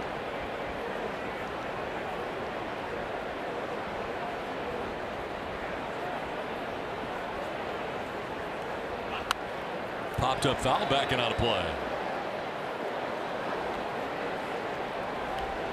Where does Manuel like to hit it? Well, let's take a look. Shortstop area up the center of the diamond. Now that 14% on the right side and 22%, I'd like to see that go a little higher depending on how they pitch him, because he can wear out that right center field gap for extra bases. And that 42% exactly where Baez is anchored at shortstop.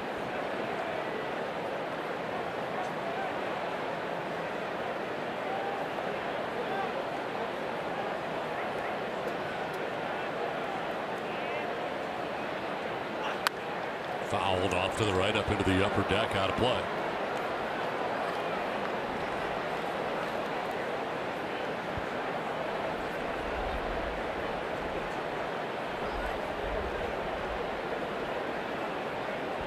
Travis Jankowski at first base, 2 down here in the visiting half of the 5th inning.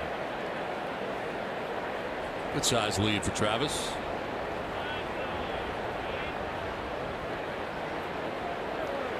Check on him, and he'll cross over to get back to the bag. And with the left-hander Quintana, if he's going to go, it's going to be on that first move, so it's a gamble you take.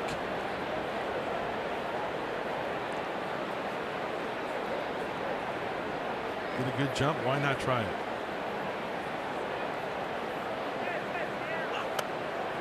Check swing, did he go? No. So CB Bucknor.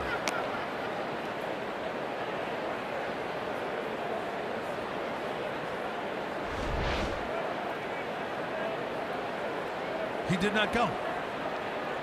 Wow.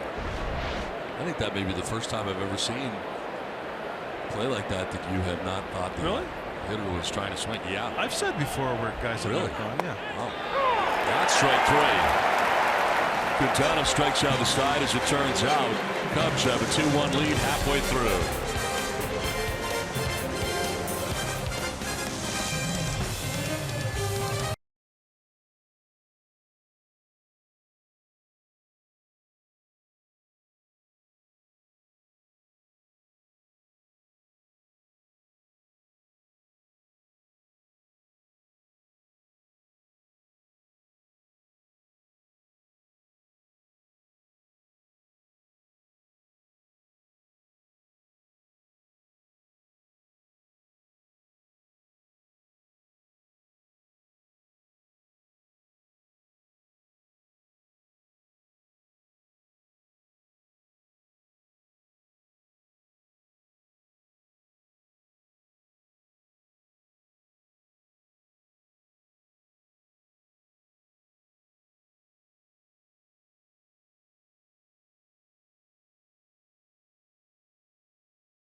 It's Javi Baez who gets the Cubs on the board in the second inning with a home run.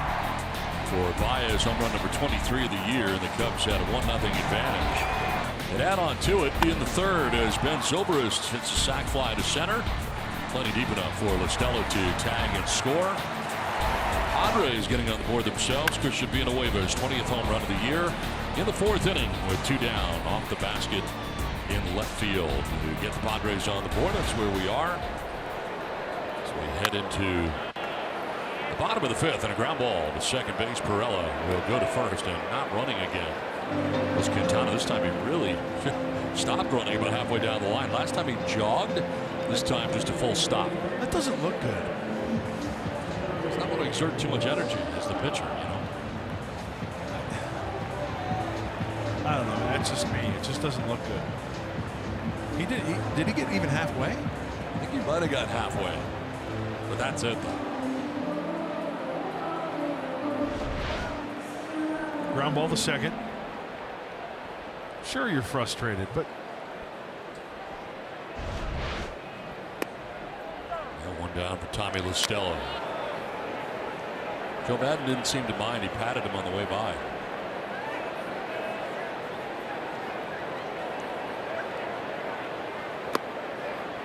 As Listella walked and scored in the third inning. Difference in the game right now.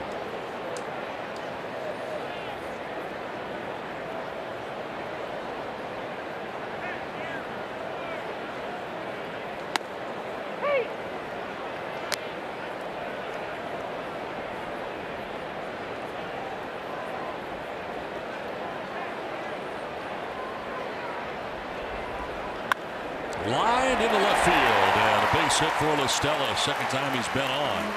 It's out of the reach of Galvis at short. 1-out single.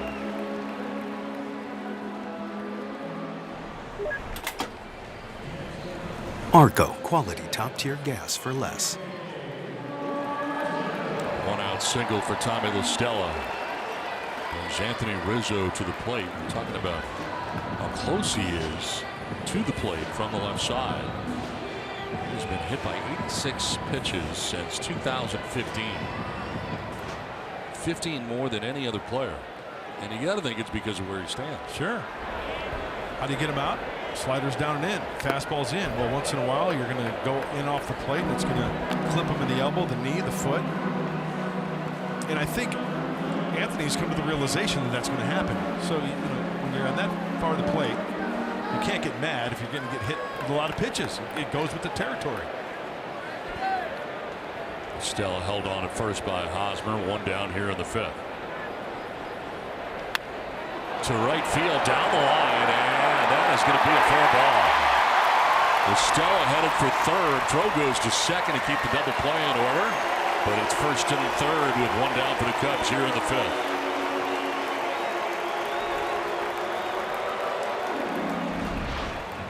Well, we've seen this already today, and it's worth mentioning again. Look at that pitch that Tyson Ross threw. That's up and in, out of the strike zone. Anthony Rizzo likes to turn on pitches in that area. He keeps this one fair. And the 83rd time this year the Cubs have gone first and third, leading Major League Baseball.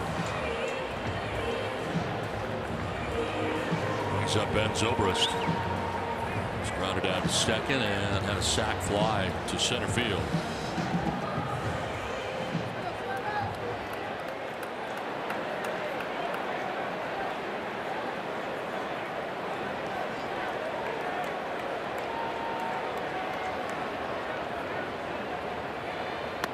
Strike one.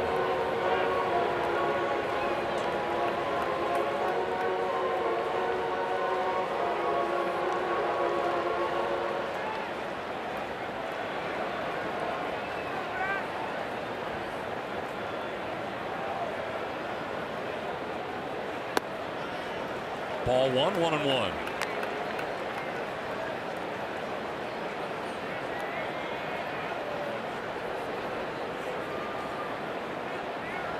Started off well for Ross, got the ground out of Quintana, but singled by Listella, singled by Rizzo, first and third. Zobrist will take ball 2.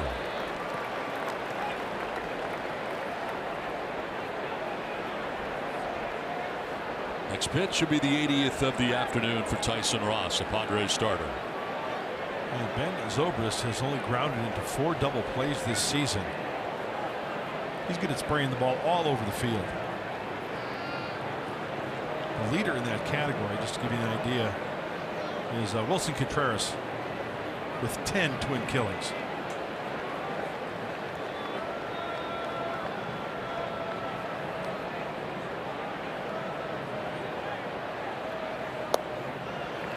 Three and one.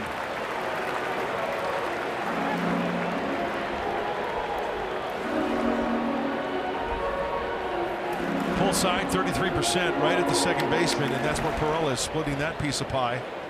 You know what though? Zobrist can go down the third base line with the best of them. 3-1, even a fastball down and away. Take it that way. Full count now. Even though it was only 6% down that way. He'll poke it to the left side.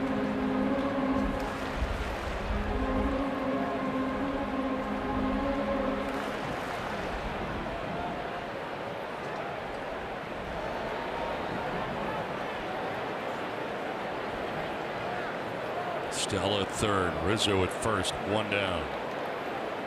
Runner goes at first, and Zobrist carves it foul. Out ahead, off the screening.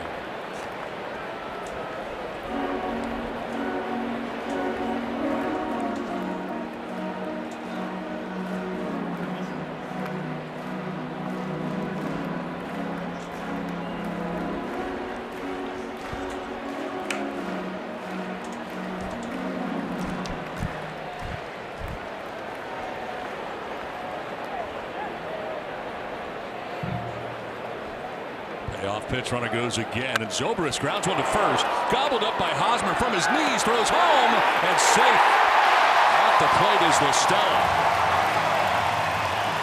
A.J. Ellis thought he got him, and pleading his case with Field and Culbreth. Cubs take a 3-1 lead. And while they're talking, taking third base is Rizzo. Oh, we got a lot going on right here, folks. It's timeout, actually, is the question. Angel Hernandez, second base umpire, said it was. Andy Green's headed out there to chat. A lot going on. Padres lost their challenge earlier. Keep that in mind. So Madden's arguing at third base and Andy Green arguing at the plate. Often do you see both managers out talking to different umpires at the same time? Joe's just saying to Angel Hernandez, who called timeout? And I'll be quite honest with you, Don. I was watching the play at the plate. Yep, me too. Wasn't watching at second base or first base. Sometimes a player will request time. Did not see it. Well, let's go back. Hosmer. LaStella gets him on the elbow, so he should be out. Yep, but now all the attention to the base paths. The runner goes to third. Was time called? a lot on the table right here. Yeah. And a big run in this game. With the Cubs on top 3-1. First of all, the play at the plate, but it also replaced Rizzo at third base. And time was out. They're going to make it go back to second base. So Rizzo will have to return. I just saw Brandon Hyde, the bench coach for the Cubs, come out and whisper into the ear of Joe Madden something, and then he beelined right back to the dugout. Some type of information maybe they got from underneath the video room.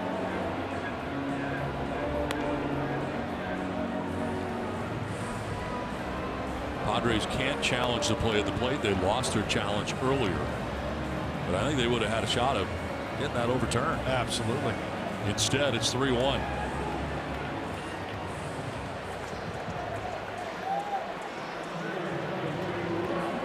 Rizzo at second, Zobrist at first.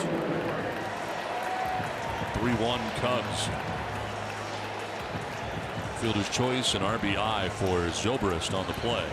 Second RBI of the game. He's got 2 RBIs, doesn't have a hit. Sac fly in the third. Fielder's choice in the fifth. 2 of the 3 runs driven in by Zobrist. And there's Hayward who pops it up foul. Backhand out of play.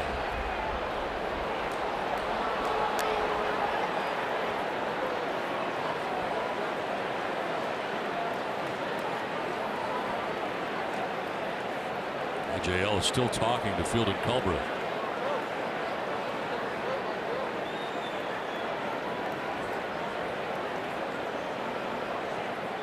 Hayward 0 for 2 today, has struck out looking and has grounded out to first base.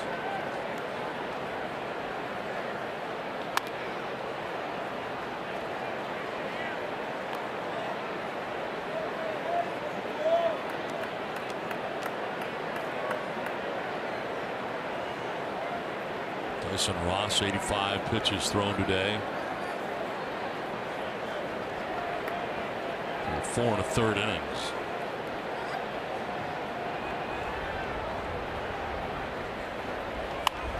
To left field. Jankowski is not going to get there, and it is a foul ball. Well, there is no foul ground down there. I'm talking a foot, maybe 2, and it drops foul. Off the left-handed bat, you've got the wind coming in from right. How close was it?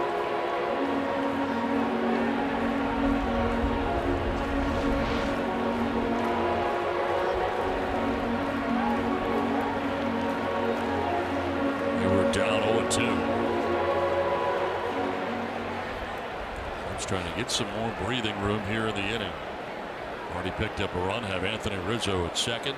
Ben Zobrist at first with 1 out. And an 0-2 to Hayward. Just away.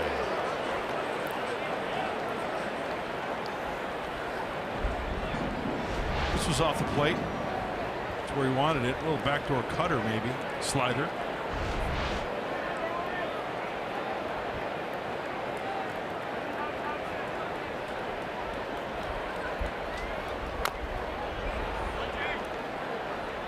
Stella got it started this inning, the number 9 man. And Joe Madden's decision to bat his pitcher 8th has worked out pretty well today. 9 man Stella walked and scored in the 3rd. He singles and scores here in the 5th. So the formula's worked out all right for Joe Madden. Yeah, have the number 9 hitter on base when Anthony Rizzo comes up to the plate. It's good formula.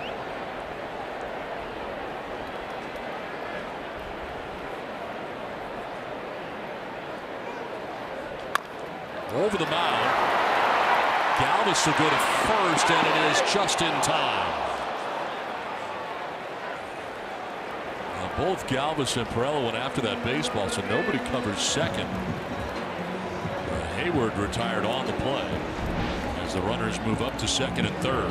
Playing on the pull side there, and Galvis behind second base. Well, that's great concentration. Pirela bails. They just get him from the stretch at Hosmer at first base.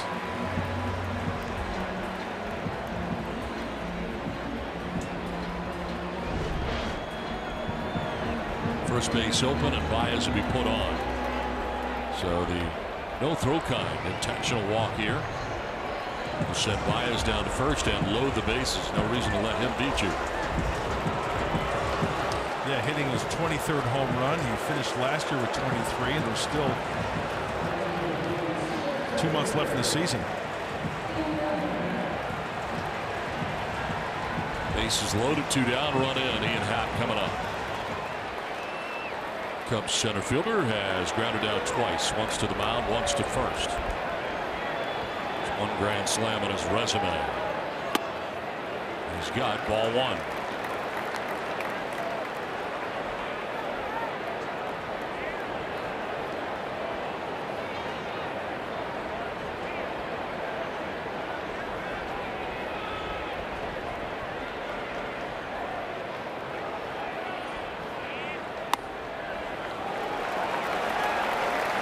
Two and 0.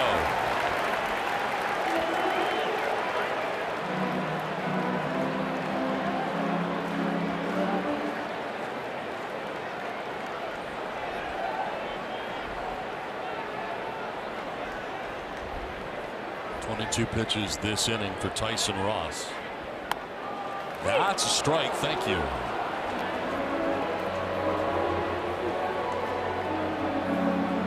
It's worth another look. It's on the corner, all right. Waveland and Clark.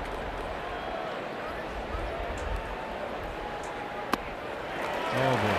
3-1 and no place to put Ian Happ, and the bases filled with Cubs. Ross will walk counterclockwise around the mound. Kyle Schwarber waits on deck. Well, Stanley's won in Chicago.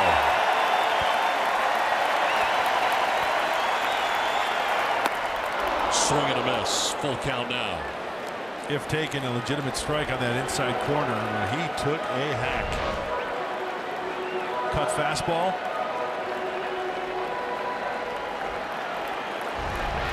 Now here we go. Everybody on the move with 2 down. Bases filled with Cubs. Payoff pitch to Ian Happ. That's strike 3. Ross freezes him and picks a perfect time for his second strikeout. Cubs will leave him loaded. Cubs do get a run and take a 3-1 lead, but an enormous strikeout gets him looking. 3-1 Chicago.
Baseball brought to you by Petco, the pet company.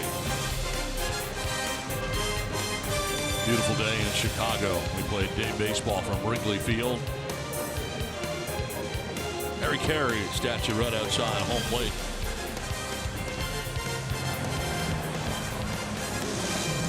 Cubs have added a run. The last of the 5th to the 6th we go. The Cubs on top 3-1.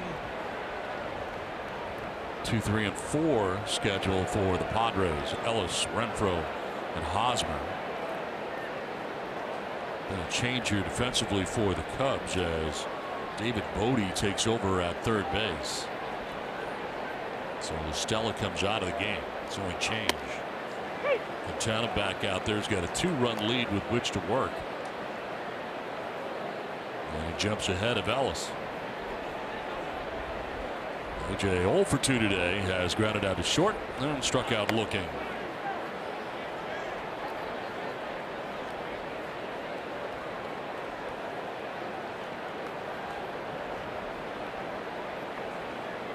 Third time through has been a different story for this Cubs starter. Down the right field line for Ellis and a foul ball. We are told, but we can't see it, that Robert Stock is up in the Padres pen.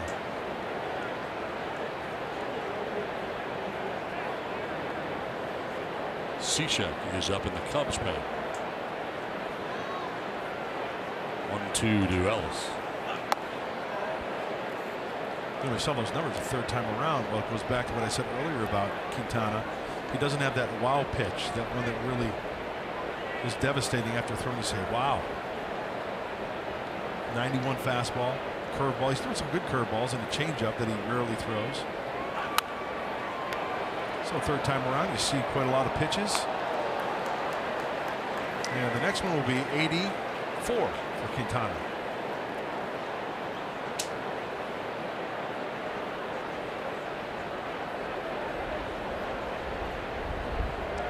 And 5 strikeouts, 3 of them coming in the 5th inning.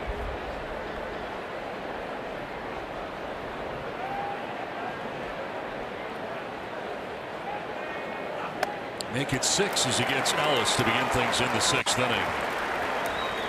Manage your dream team in franchise mode, plus get weekly stats, roster updates, and much, much more. RBI Baseball 18 is available now. Learn more at rbigame.com. It's rated E for everyone. 1 out in the 6th, and Hunter Renfroe 1 for 2 today. Single to left in the 1st, grounded out to 1st in the 4th. Cracks it foul off to the right, up onto the roof. To the upper deck. And back down again.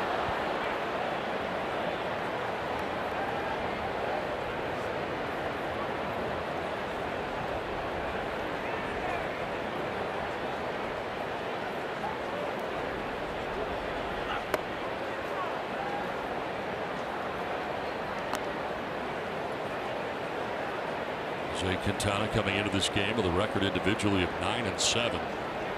Looking for win number 10.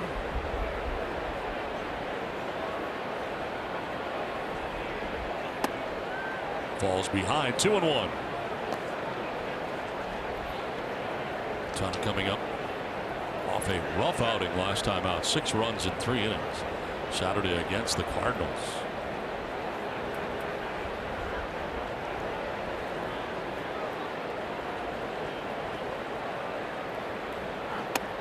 Falling behind here, 3-1.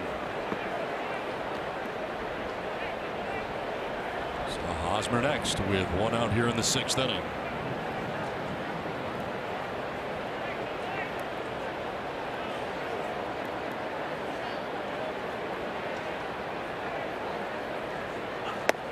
That's strike 2. 3-1 fastball, man. You got to be hacking. That pitch was right there. Manfred was headed towards first base. I think he thought it was low. Pitch 90 of the outing for Quintana. And it's grounded with a shift on to the second baseman, Ben Zobrist. 2 down. Let's check in with Scan. Don, it's going to be interesting to see how long Joe Maddon lets Quintana go in this ball game. They were very concerned about fatigue setting in on him. In fact, they gave him an 11-day rest a couple of outings ago. It paid off. He came back and did very nicely against the Cardinals in his first game back after that outing. But the second one, as you guys have noted, not very good. The other thing that he was working on is that changeup. Now, we haven't seen very many changeups today. It's mostly fastball, curveball. The first couple of changeups I've seen tonight were so far against Hunter Renfroe. But Don, Mark, I'd be curious to see how far Joe Maddon lets him go today. So far 5 2/3, and as you mentioned, the pitch count is to be number 92 for him. Hosmer 0 for 2 today. I would think that if he gets through this inning, that would be it. I would say call it a day. That's a good day in the big leagues. You've got the lead. Turn it over to the other relievers. We saw Chavez, Wilson, Dunsing yesterday. He'll use more of his high leverage pitchers out of the bullpen. Bullpen yesterday, not good. No.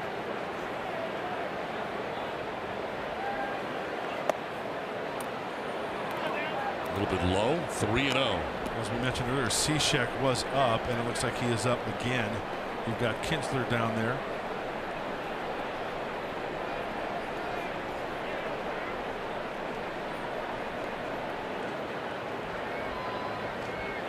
Hosmer swinging 3-0 and hits a 3-hopper to Rizzo. The flip to Quintana. A 1-2-3 6th inning, 3-1 Cubs.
6th inning. Robert Stock coming into the ball game. Now, we've seen some outstanding efforts from him in his last few outings, and we know about the big fastball, but really what's been the difference maker recently has been the slider and the changeup. Now, he said he was sent down after spring training to work on the slider. In the minor leagues, he was able to throw a slider out of the zone. He got a lot of guys to chase because he throws so hard. But he said here in the big leagues, it was a different story. And he's been forced to improve that slider. He's throwing it a lot harder now because he has to be successful with it inside the strike zone. That is the difference between pitching here in the big leagues and the minor leagues. He's really made a nice adjustment with it, those guys. Let's see if he can do it again today. Now Kyle Schwarber leading it off, and Scanlon got to give him a lot of credit. Give him a lot of credit for being able to make that kind of adjustment, knowing that that's what he's got to do to stay in the big leagues. No question about it, and it's easy to obviously do what is easy to do and be successful at the level that you're at. And as hard as he threw, he said, look, I didn't need to throw my slider in the zone. Guys were chasing it out of the zone, but in the big leagues, he has been forced to make that adjustment. And Don, you're absolutely right. Credit to him for saying, okay, what do I need to make it better? I need to throw it harder. I need to really rip that slider. It's made a big difference for me. Hard bunt back to him on a backhand, and he throws to first to retire Schwarber. Kind of doing him a favor there. Schwarber has got very good power. He's got 2 hits in this game. Bunts one, but hard back to Stock for out number 1. Good athletic movement off the mound there, and you know what? The slider is a big key because he doesn't guide it. He throws it. When you throw it, you get good tilt. When you guide it, it flattens out. Touches 100 miles an hour. We've seen 98 consistently. Popped up left side. Gavas battling the sun. It'll make the catch. Sunglasses on. 2 down.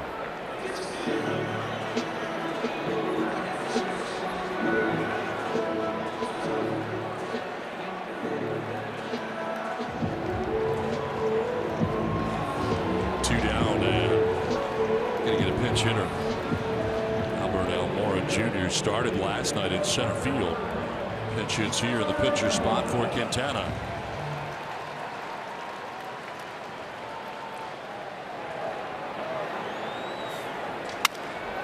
Broken back grounder to short. Galvis has got it.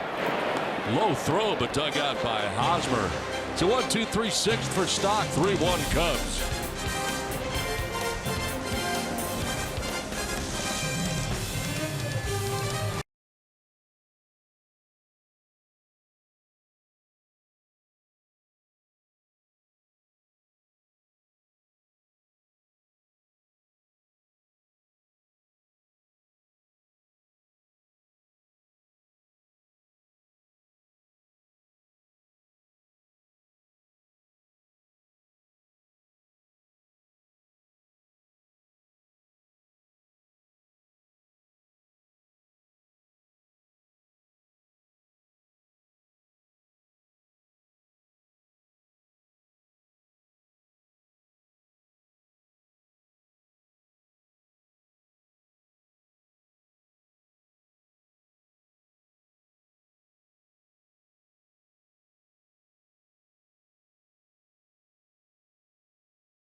Going on today from Wrigley Field in Chicago as we play into the 7th inning. Cubs have a 3-1 lead.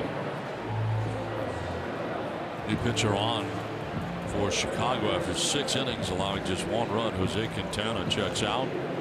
Carl Edwards Jr. checks in. Yeah, the Padre hitters are going to have to turn up the dial. They've seen the left-hander now enter the right-hander, Carl Edwards Jr. He's held opponents to a 187 average. His 35th game. Cut fastball, slider. Struck out 51 and 33 in an inning. Third of an inning for the right-hander. Villanueva skies one to left. The new left fielder, Ian Happ, will stagger but make the catch for the first out. You got Happ now in left field. Almora stays in the game and takes over in center. So Schwarber coming out of the game. And the new pitcher, Carl Edwards Jr., has the first out of the 7th inning. Brings up Freddie Galvis, 0 for 2 today. Freddie has lined out to second and flied to right. And the recipient of a 94-mile-an-hour fastball for strike one right down the middle.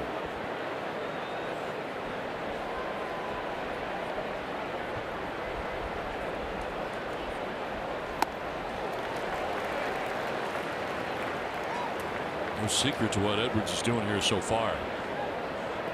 He attacks the zone, always working from the stretch.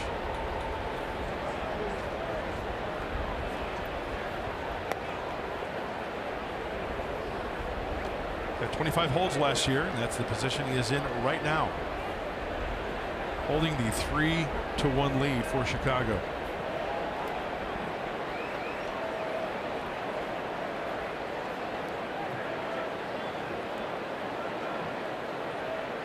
Swing and a miss, and Galvis down on strikes. 2 down in the 7th inning. Good curveball. This copyrighted telecast is presented by the authority of the San Diego Padres. It may not be reproduced or retransmitted in any form. The accounts and descriptions of this game may not be disseminated without the express written consent of the San Diego Padres. 2 down for Jose Perella, 0 for 2. Grounded into a fielder's choice in the 2nd, struck out swinging in the 5th.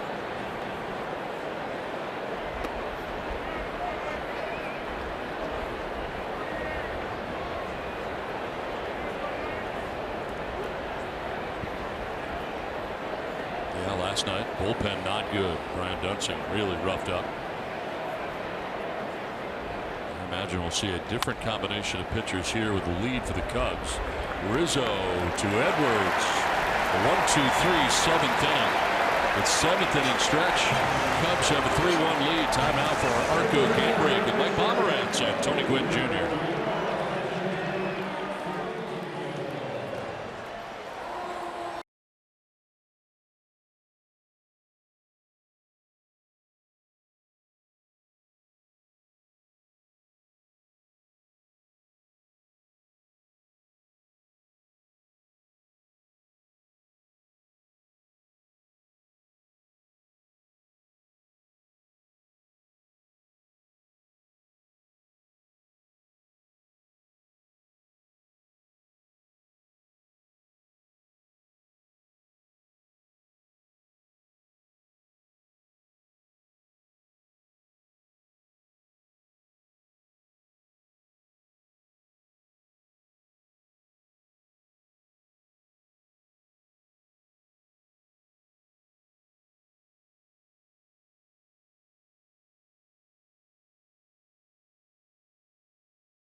Top-tier play brought to you by Arco.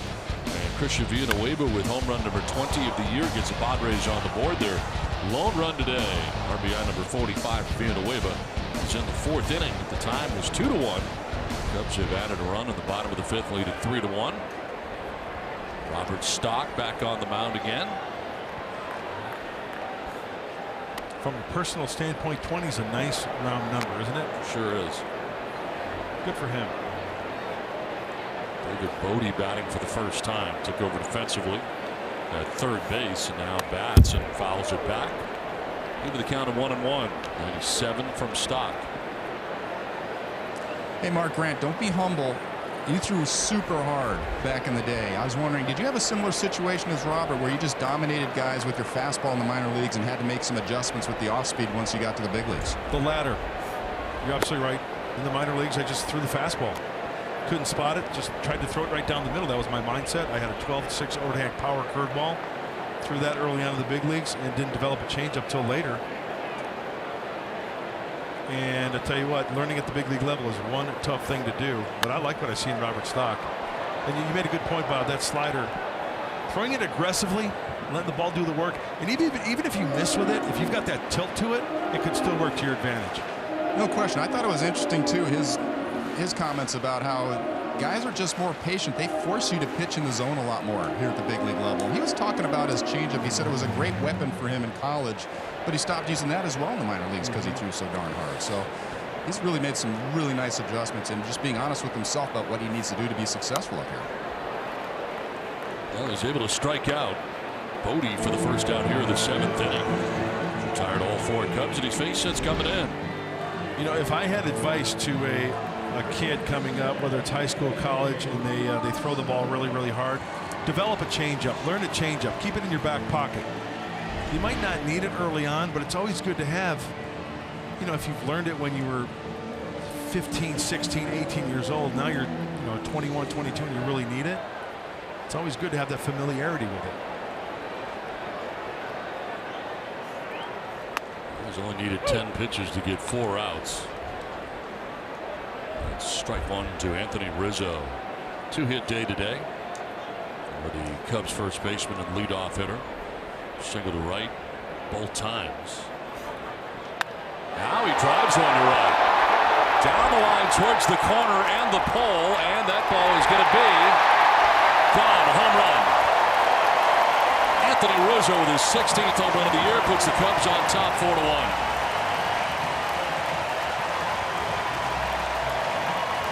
Third hit of the day.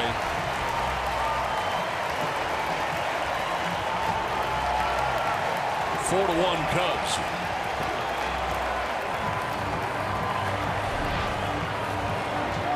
Looks like a changeup.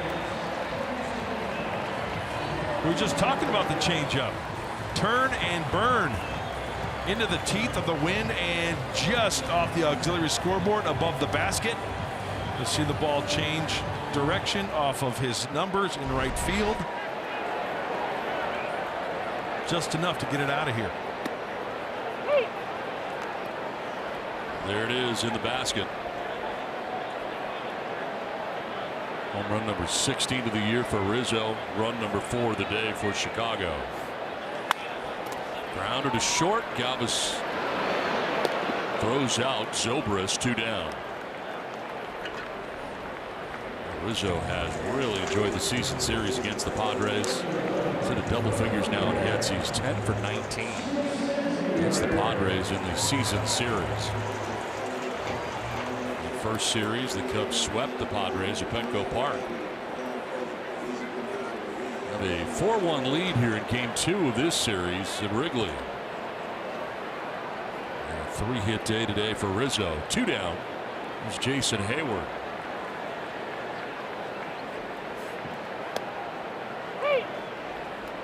Struck out, grounded out twice. 0 for 3.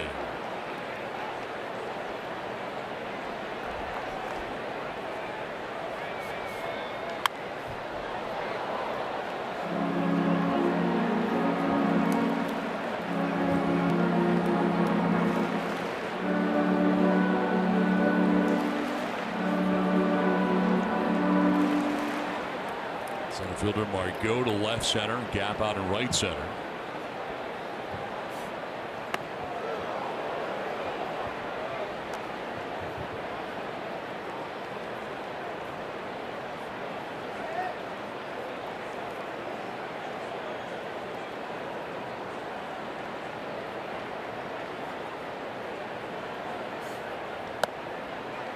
2-2. Hayward now, the inning continues. Javier Baez waits on deck. There are 2 outs here in the 7th. Deuces are wild on the scoreboard in center. 2 balls, 2 strikes, 2 outs. And the number 22 drives one foul.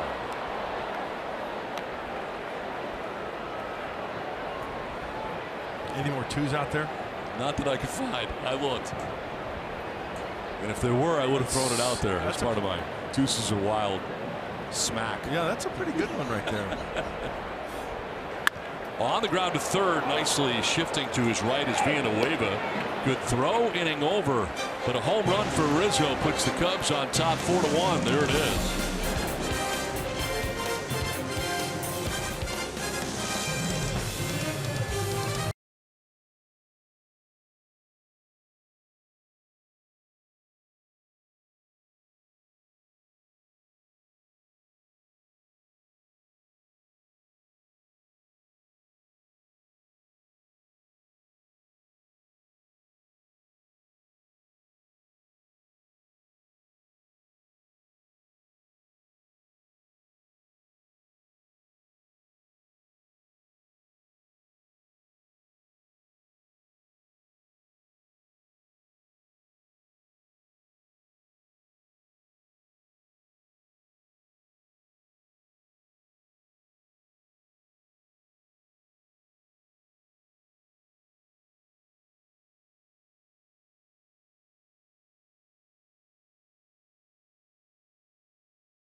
All right, thanks very much, Mike and Tony. 4-1, Cubs have the lead.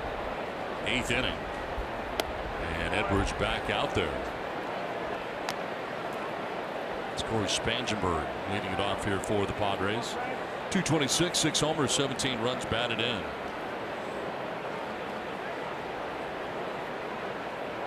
Batting in Robert Stock's spot. 8th spot in the Padres order today.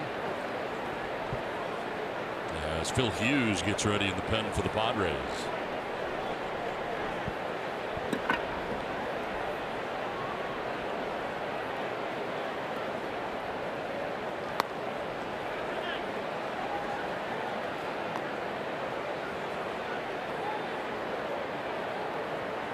Spangenberg, Jankowski, and Margot.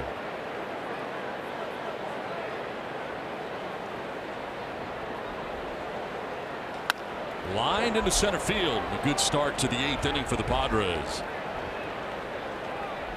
Pitch hit single for Corey Spangenberg. Well, Edwards has got good stuff. He's a good reliever, high leverage situations. And coming off the bench for Corey Spangenberg is tough duty. He goes down and gets this one, takes it right back up the middle. It's a good swing by Corey. Trying to get that tying run on base.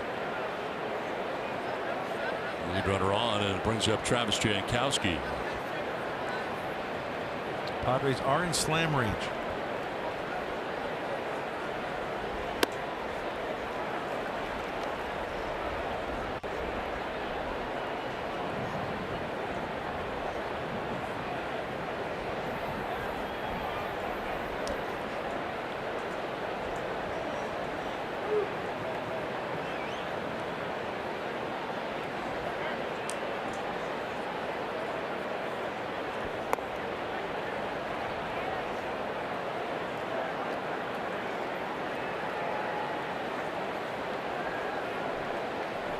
Jordan Lyles has joined Phil Hughes.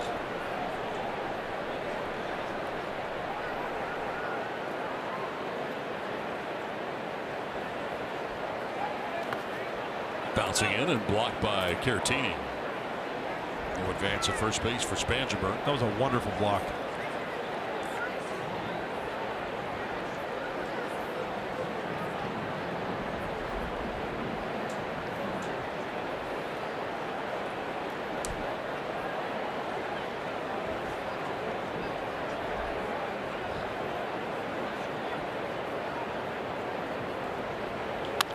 Line to the vacated right side into right field.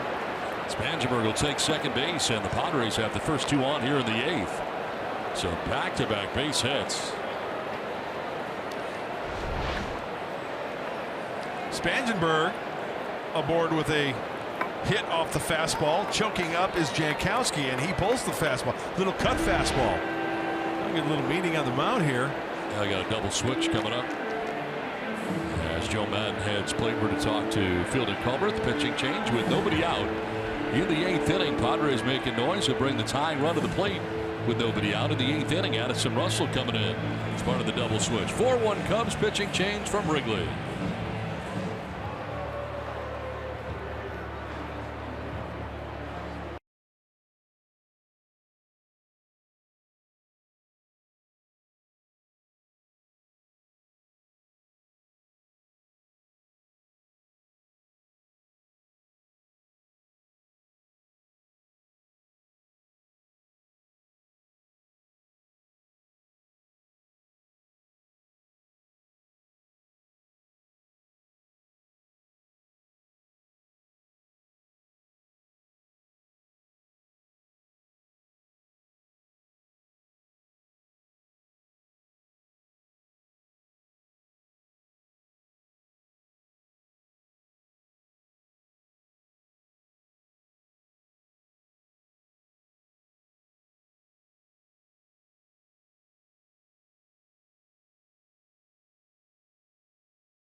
Padres baseball brought to you by Sequan Casino, opening in 2019 at Sequan's brand new 300-room resort and hotel. Beautiful city of Chicago on a beautiful day. Spent at Wrigley Field, where we play here in the top half of the 8th inning. Padres making some noise with runners at first and second and nobody out. Into the game, Steve Cishek with a tying run at the plate. 53rd game for the right-hander. He's held opponents to a 194 average. Almost a 3-to-1 strikeout to walk ratio. He struck out 54 and only walked 20. Sidewinding slider from Cishek. Low 3/4 arm angle. And well, Margot 0 for 3 today. He has popped out, grounded out, and struck out looking last time up.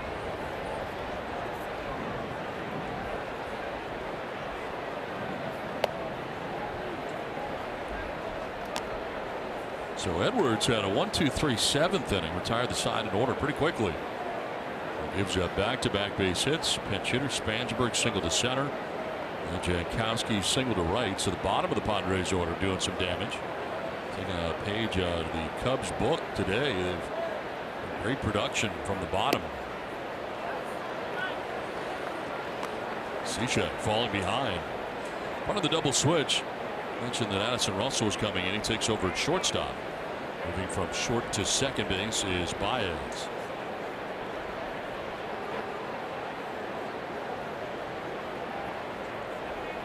And a 2-1 coming to Margot. Fouled off to the right, out of play. Well, with that arm angle on the fastball, you get some dipsy-do down in the zone, right? And then that slider down and away. So Joe Madden trying to get that ground ball, get that double play. And you've got that double play combination up the middle. Russell, Baez, very strong on the infield up the middle.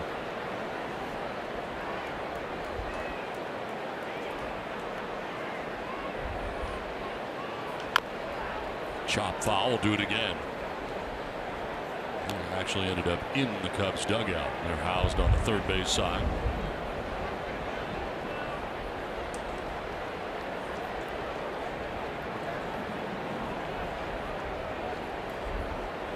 Cishek, the third arm used today by Chicago.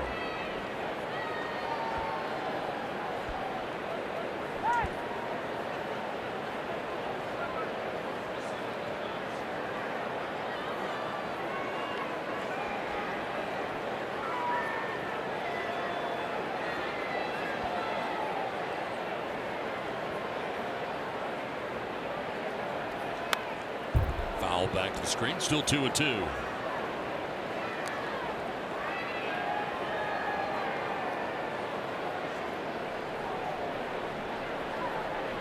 Left-hander Rosario warming in the pen.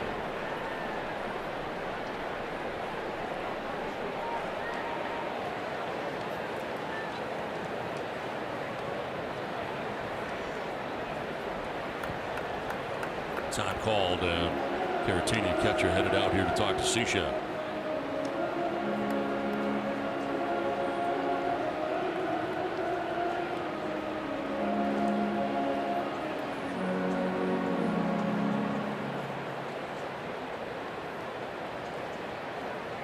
Two on, nobody out, and it's Margot now, Ellis next.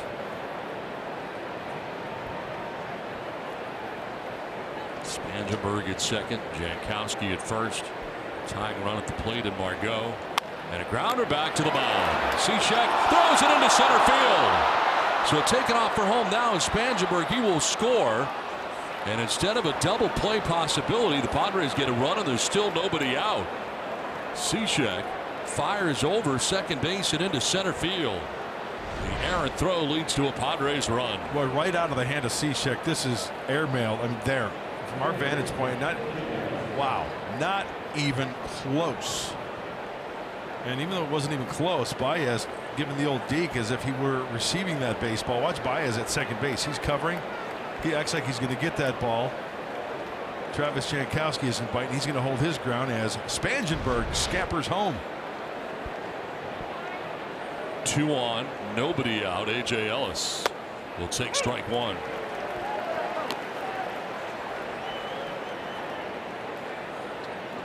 Long look down at Glenn Hoffman in the third base coach's box.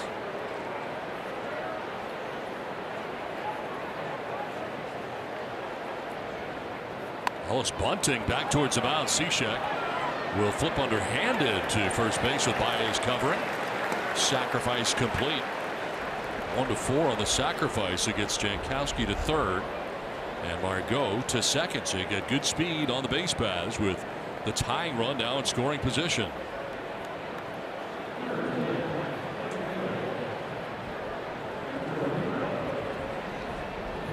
So a nice sacrifice from Ellis.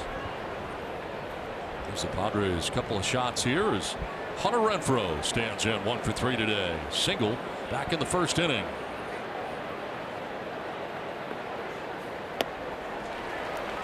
The run, incidentally, is charged to Carl Edwards, who is still responsible for a couple of men on. The fielder's choice that Margot reached on.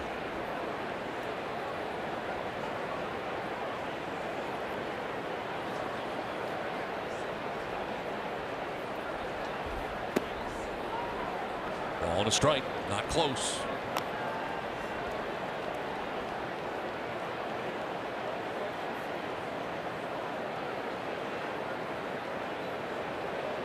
Boy, that's one of those plays as a pitcher, it's going to eat away at you. You got to bounce back, forget about it, make a good pitch here.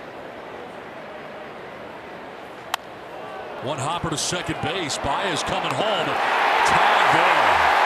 Out there. Jankowski kind of fell into Caratini. The throw took Caratini that way, and the two collide, but Caratini holds onto the baseball. 2 down. Tell you what, that's kind of a risky play right there because it's not a force play, so it's got to be on the third base side thrown so the catcher, Caratini, doesn't have to come back. And like you said, Don, that ball was thrown in between third base and home plate. Caratini going to that throw on the third base side of home plate, and he runs right into him. Joe Madden headed to the mound to make a pitching change with now 2 outs in the inning. Sushek will be leaving. And Randy Rosario warming in the pen. 4-2. Cubs have the lead in the 8th.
With 2 outs in the top half of the 8th inning.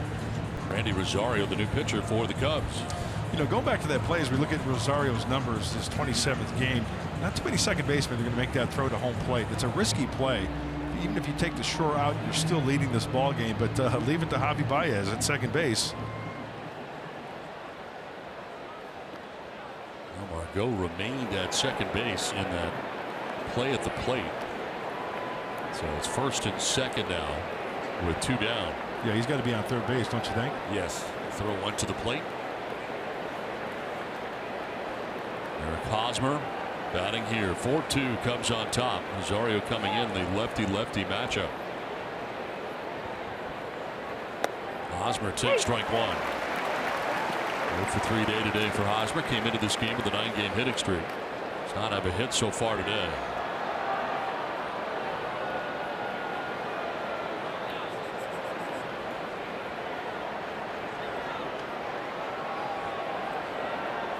Something came onto the field in left center that Almora is running down.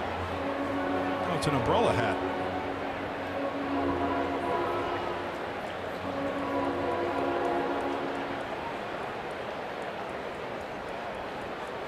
This is crunch time for Rosario. Big league time last year with the Minnesota Twins, so not with a big league service time.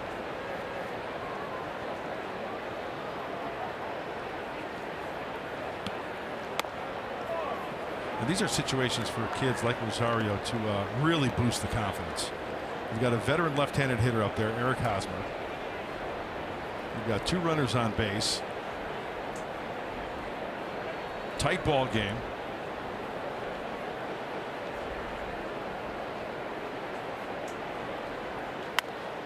Fouled back to the screen. 1-2.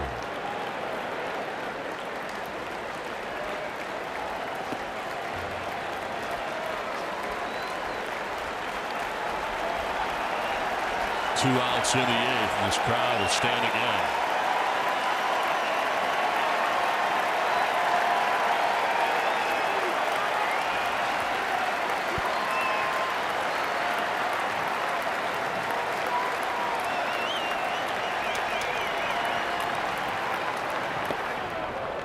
2-2.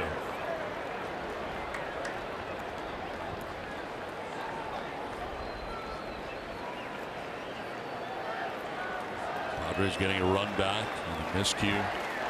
Pitcher Cechek charged with an error. He fired one into center field, and he could have started a double play. Padres trying to take advantage of that miscue. 2-2 to Hosmer. We'll have to wait. Spiraling off the backside was Rosario, but no throw.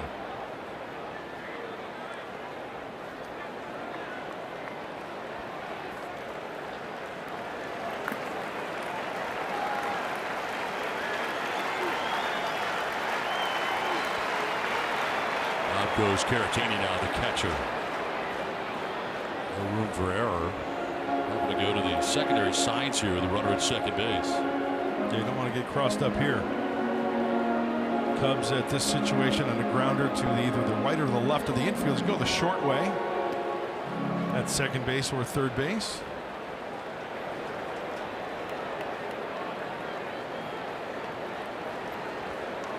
Center fielder Almora to left center. Big gap out in right center for Hosmer. If he can find it, this game might be tied. 2-2. That's inside, full count. 95 by his hands.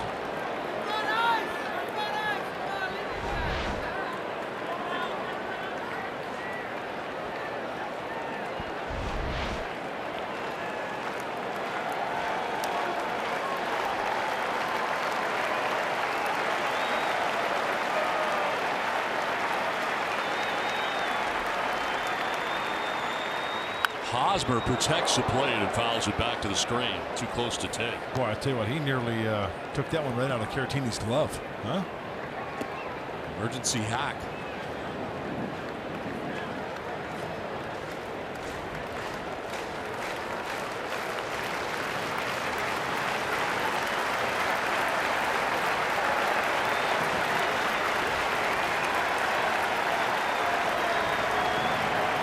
Runners will be off. 3-2 pitch. Fouled off again.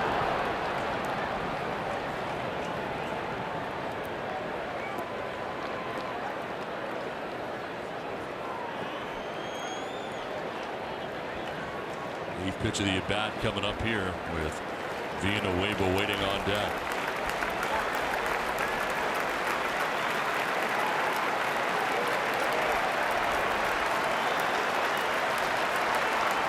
Pretty good battle, Rosario and Hosmer.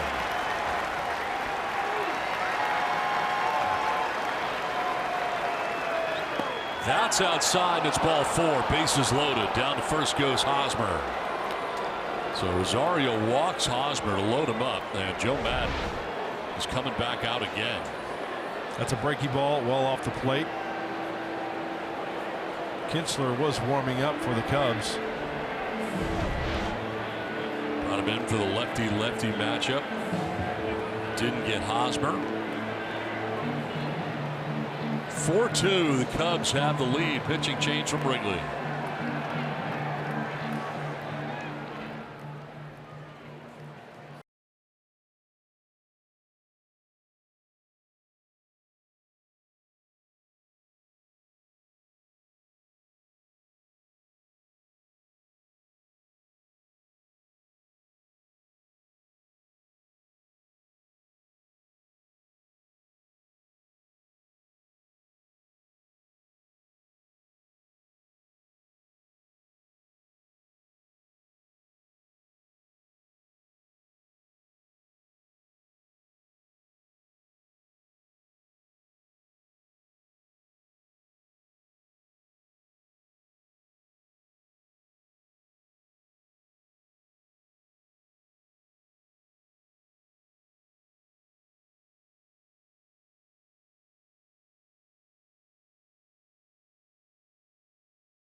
Christian Villanueva with a home run earlier in the ballgame, his 20th of the year. Got the Padres on the board at the time. They're trailing 2-0, made it 2-1. Villanueva is going to be coming up here with the bases loaded now. With the Cubs on top by 2 in the 8th with 2 down. He'll be dealing with Brandon Kinsler. Well, now 14 homers off of lefties for Christian Villanueva. Now it will be righty on righty, and this guy's got closer's experience. Back in 2016-17 with the Minnesota Twins. Last year 29 with Minnesota and Washington. One of the luxuries Joe Madden has out of that bullpen, but the bases are full of Padres. 4th pitcher for the Cubs this inning.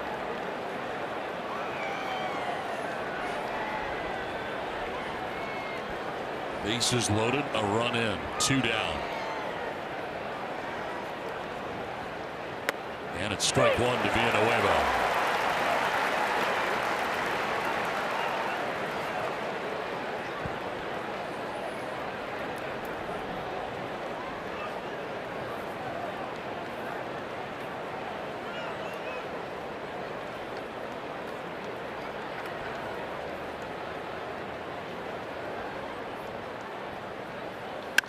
Line to third, a caught by Bodie on the backhand. So the Padres get a run, but Kinsler gets out of any further trouble. Cubs will take a 4-2 lead to the bottom of the 8th. Hot shot, but Bodie at third's got it.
And we'll take a look at some Cubs home runs. Javier Baez in the 2nd inning, a solo shot.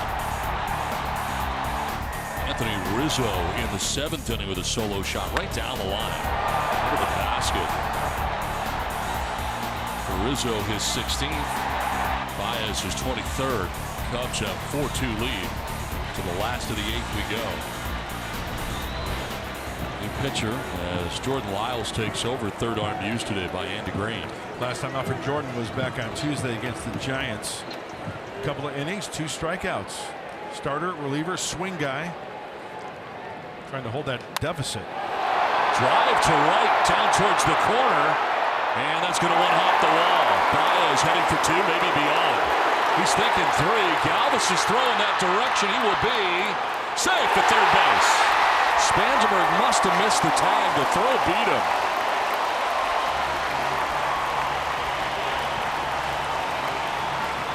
Spangenberg taking over for Villanueva at third base, and Baez somehow eluded the tag. Very exciting play. Let's go back to the pitch. Up.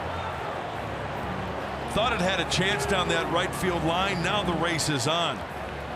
Hey, taking a double would have been just fine leading off, but he tries to stretch it. Now the matrix slide moves the hand, and it looks like he is safe. of course, the Padres can't challenge. Wow. That's an exciting play. That's an exciting slide. Triple starts the bottom of the 8th. Infield in all the way around for the Padres. Ian Happ standing in. Strike one.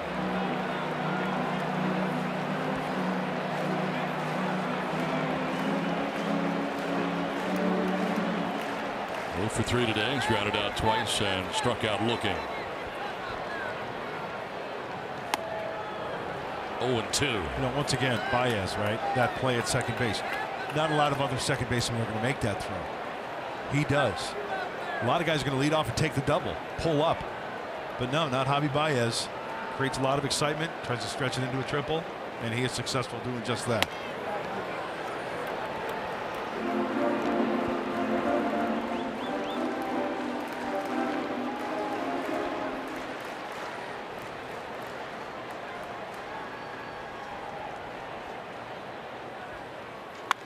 Fly ball, center field.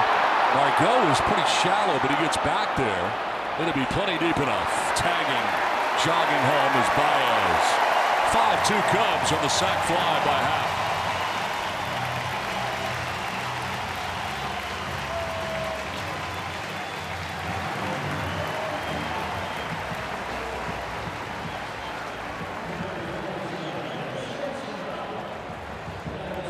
Second time today where we've seen a guy like Ben Zobrist. Now we see Ian Happ just trying not to do too much, knowing the situation, getting a pitch and driving it to the outfield for the sac fly. A lot of hitters should take note. Addison Russell will take strike one.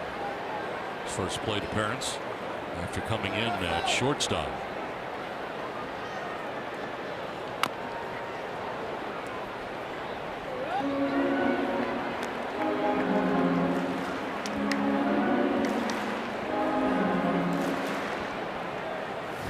Cubs getting a big run here at the bottom of the 8th inning. 3-run pad now.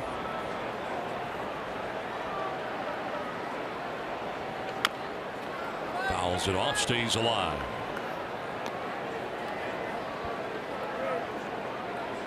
Well, Tyson Ross on the hook today for San Diego. Tyson worked the first 5 innings, giving up 6 hits, 3 runs, walked 2, and struck out 2. Came in 6 and 8.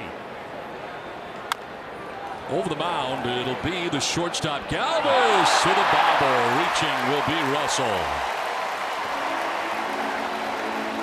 It'll be a base hit off the glove and maybe part of the transfer. But a base hit ruled here for Addison Russell. Well, he knows he has to be quick. There's the ball in the glove. On the transfer, can't find the handle.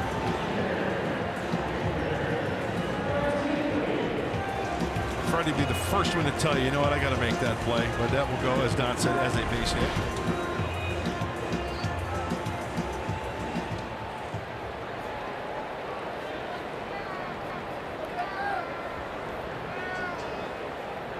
First, 1 down. Victor Caratini, the catcher, 0 for 3 today. He's grounded out, flied out, popped out. Long look down to Brian Butterfield, the third base coach's box. Big lead at first base for Addison Russell. Just to the cutout of the grass. There he goes. And a little hit run into left center field. Russell heads for third on the base hit by Caratini. First and third with 1 down for Chicago.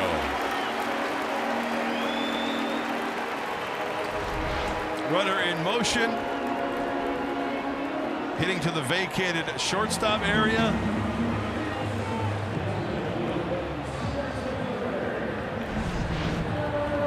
Talk about all those first to thirds today. That's the 3rd time they've done that, from first to third. They're good at it. Best in Major League Baseball. 1 out, and it brings up Albert Almora Jr., who took over defensively in center field. Has 1 plate appearance. He grounded out to short in the 6th inning. Now he takes the breaking ball that clanks off of Ellis. Not far enough. For Russell will try it from third base.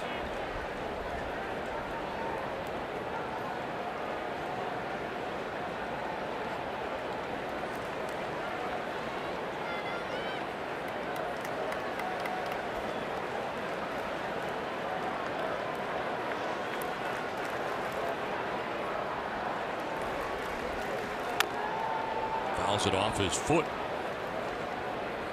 1-1.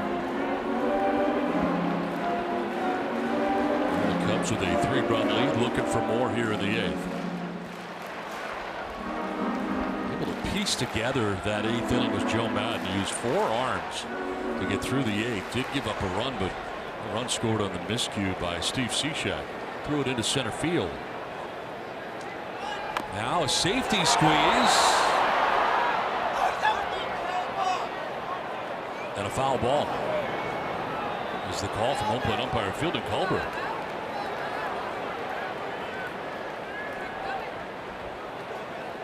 Looked like it hit him twice, but apparently in the box. Ellis was pointing in that direction. Then applied a tag just in case. So I hit him once and then gets him again, but he's still in the box. Foot definitely not down. Absolutely. Foul ball. So a good call from Culberth. 1-2.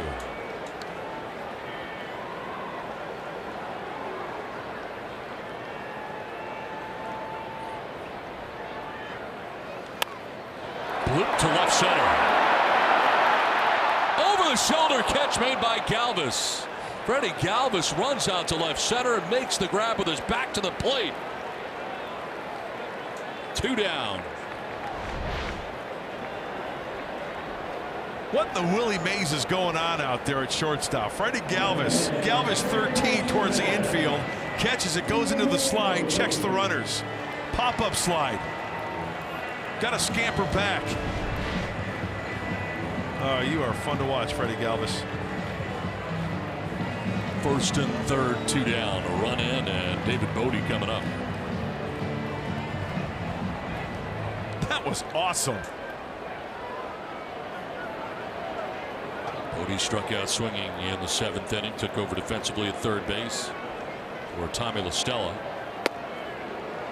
And swings after that 96-mile-an-hour fastball.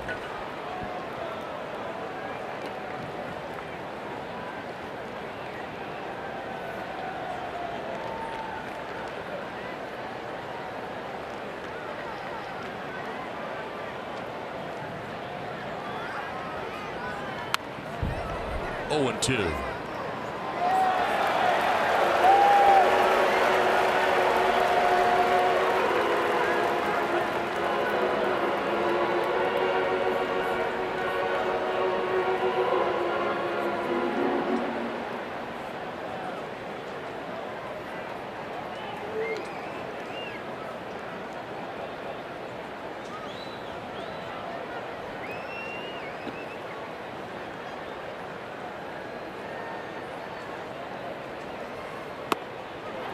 Struck him out, and it ends the inning. But a run for the Cubs to take with them to the 9th on top 5-2.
Jose Quintana. This is the first 6 innings, allows just 1 run for the Cubs. Came in looking for his 10th win of the year. 9-7 his record. Struck out 6 in 6 innings of work and pretty much kept the Padres quiet for most of the day. His bullpen has helped him out as well. Quintana, starter for the Cubs. It's now Pedro Strop trying to close it out here for the Cubs in the 9th inning with a 3-run lead. With Brandon Morrow on the DL, 22 saves. Now by default it is Pedro Strop. He's got some closer stuff. And that's the beauty of the bullpen for the Cubs. Kinsler, who we saw. Now Pedro in his 45th game of the year. Almost a strikeout per innings pitched and decent splits, lefties and righties. He's given up 3 home runs on the year and a 3-run cushion. Freddie Galvis going to lead it off here in the 9th inning.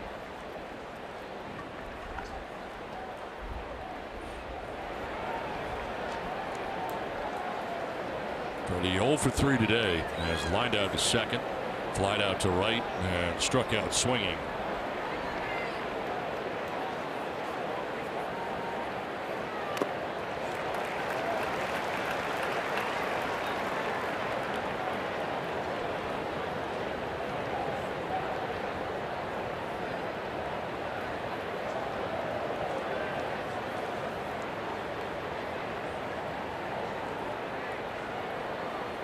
On the ground, right side and through by the dive, but Baez into right field.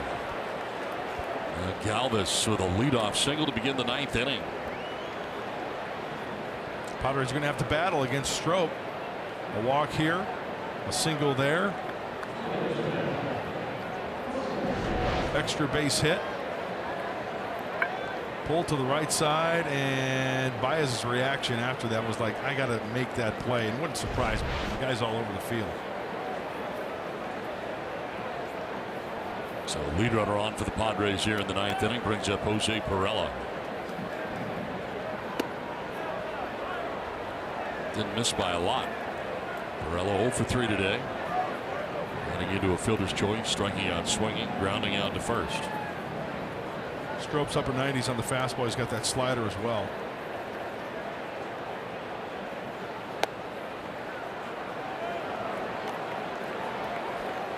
Falling behind 2-0.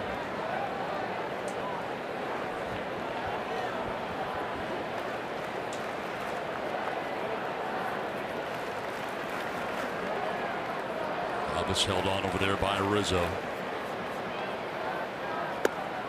There's a strike. 96, 2-1.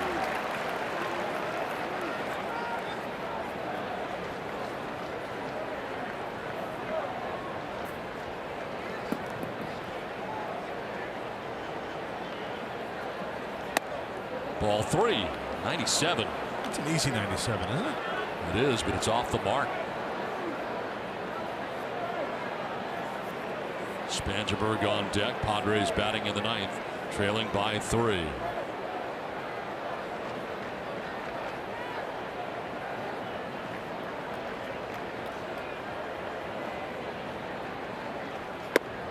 That's ball 4, and the tying run will come to the plate with nobody out in the 9th.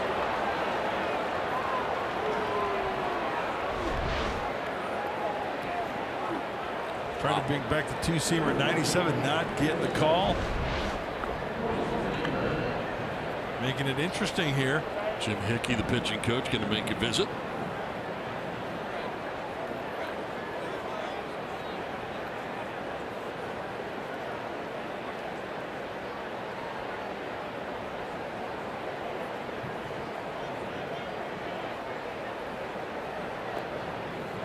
So a single and a walk, and that takes us to Spangenberg with nobody out in the 9th.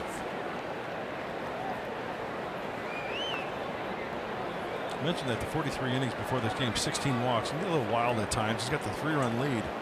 Now, if I'm a pitching coach going out there, don't worry about the runners. Be aggressive. Go right after these guys. Try not to nibble. Throwing 97, 98. Pressure's on them. Runners in scoring position. Spangenberg toting the 262 average. 8 runs batted in. And he'll jump on that first pitch, a fastball, and foul it off.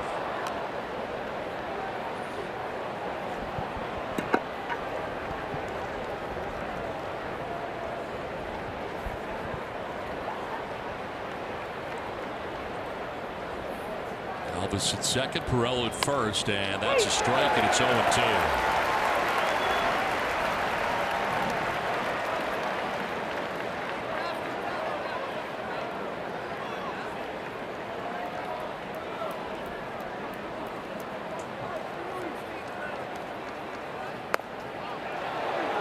Surrounded the plate, but outside. Trying to go with the backdoor slider. It wasn't even close. Out of the hand of ball, clearly off the plate for a ball.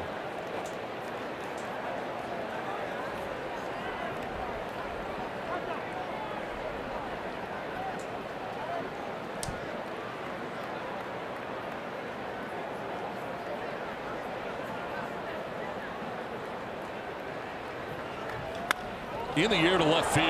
Happ going back. It's twisted around. He can't catch it. It's by him. Galvis is coming around to score. They'll stop Pirello at third as the ball gets away. And now it's 5-3. Hold your hats. Second and third with nobody out in the ninth inning. Spangenberg with a double to left. Happ got all tied up there in left field. Yeah, high 90s with the fastball, right? And he speeds up his bat, throwing him a breaky ball, a slider. Now Happ, it's a twister NEM. He's twisting all over the place. Over his head. Runners got to hold their ground a little bit. When they see that ball over the head, Galvis, he gets the green light from Glenn Hoffman. And then Pirello, he's got to turn on the brakes. Still nobody out. Second and third, nobody out, infield in. Jankowski will be the batter as Strop stepped off. Well, that run is huge with the Cubs picked up in the bottom of the eighth inning. We'll see how big it is.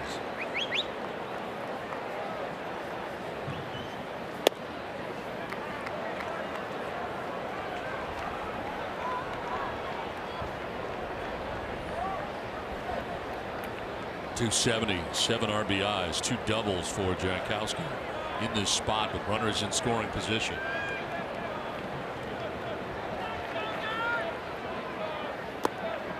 (2-0). Strop has had the feel of a guy who's been behind pretty much everybody. Yeah, and the body language tells you everything. Very frustrating right now for the right-hander.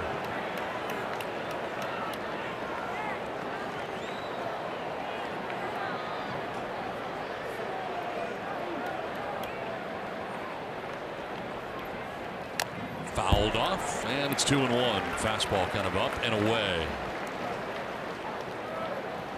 Well, the Padres closer, Kirby Yates, up, so is Craig Stammen. Imagine we would see Stammen if the game is tied. Yates if the Padres should grab a lead here somehow at the top of the ninth. In the air, down the left field line, foul.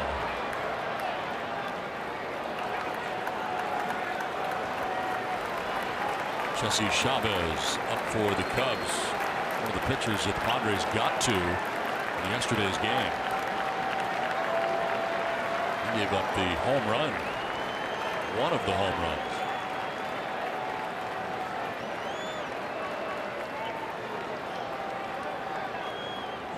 Time call. 2-2 the count. Single, a walk, a RBI double. Makes it 5-3. Tying run in scoring position. And that's ball 3. First base is open. Manuel Margot waits on deck.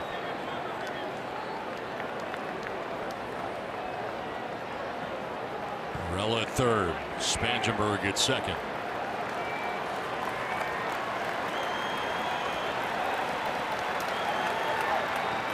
Line foul. Out ahead.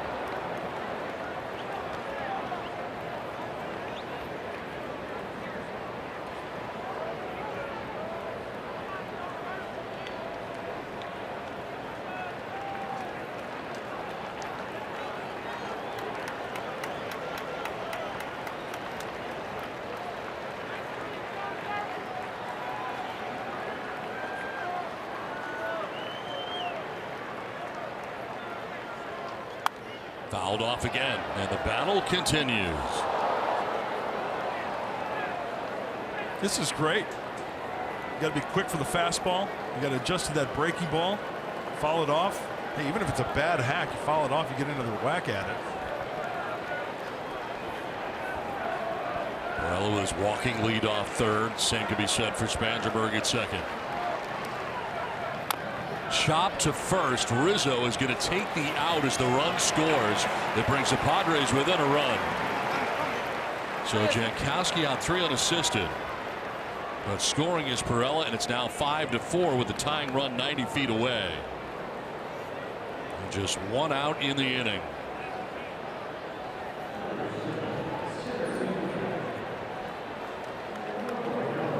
Well, Margot coming up. Does not have a hit today. Reached on a fielder's choice in the 8th. 0 for 4 from the top spot in the Padres order. Anthony Rizzo is in close at first base. Now he's going back, anticipating. He actually motioned into the Cubs dugout as like a push bunt, just to make sure. Then he started to back up a little bit. Now he's retreating. He's kind of still looking at the Cubs dugout. Now he's going back a little bit more.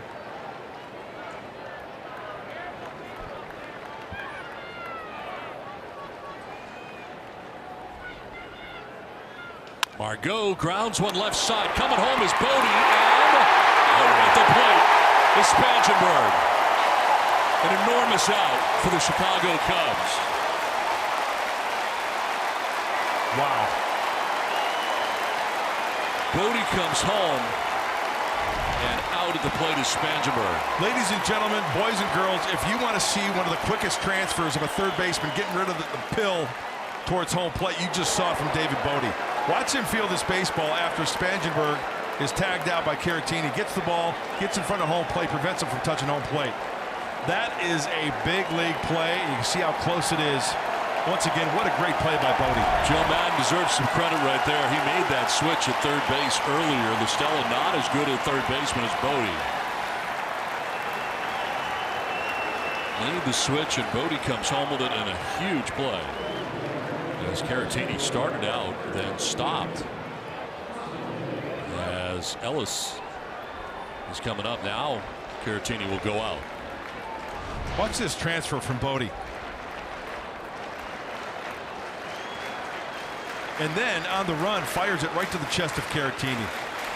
I mean, you got the speed of Spangenberg. He's on the balls of his feet, moves to his left, got to get rid of it, and fires the strike. Austin Hedges going to pinch hit here for A.J. Ellis. Padres down to their last out. Tying run at first base for San Diego. And a taxing inning for Pedro Strop. His 22nd pitch coming up. And it bounces, blocked by Caratini.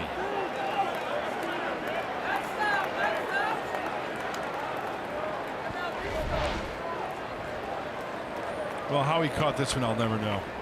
He got some help from the umpire, Galbraith. Yeah, off the glove, off his thigh, it looked like, and then off the umpire. Absolutely right.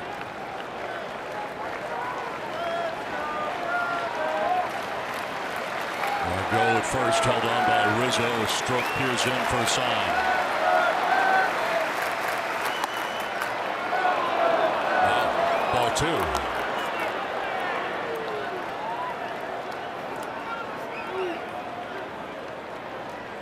Like a pretty good pitch. Yeah, 96 up and away, upper quadrant. Austin gets the call.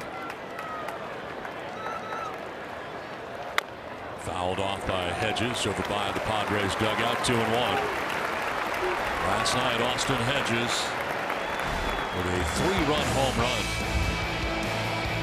It's off Jesse Chavez. Part of a 6-1 Padres win in game 1.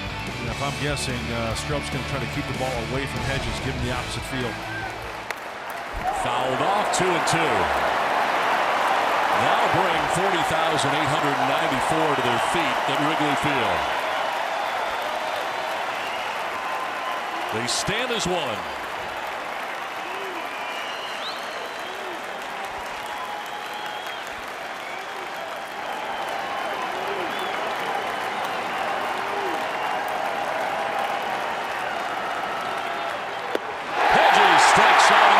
win. Strop with a bit of an adventure in the 9th inning as the Padres score twice but come up short. The final, the Cubs 5 and the Padres 4, and Strop celebrates after the strikeout of Hedges, narrowly getting out of this game. Cubs win game 2 of the series. 5-4 the final again. It's time for Padres Live. What's in store, Mike Pomerantz?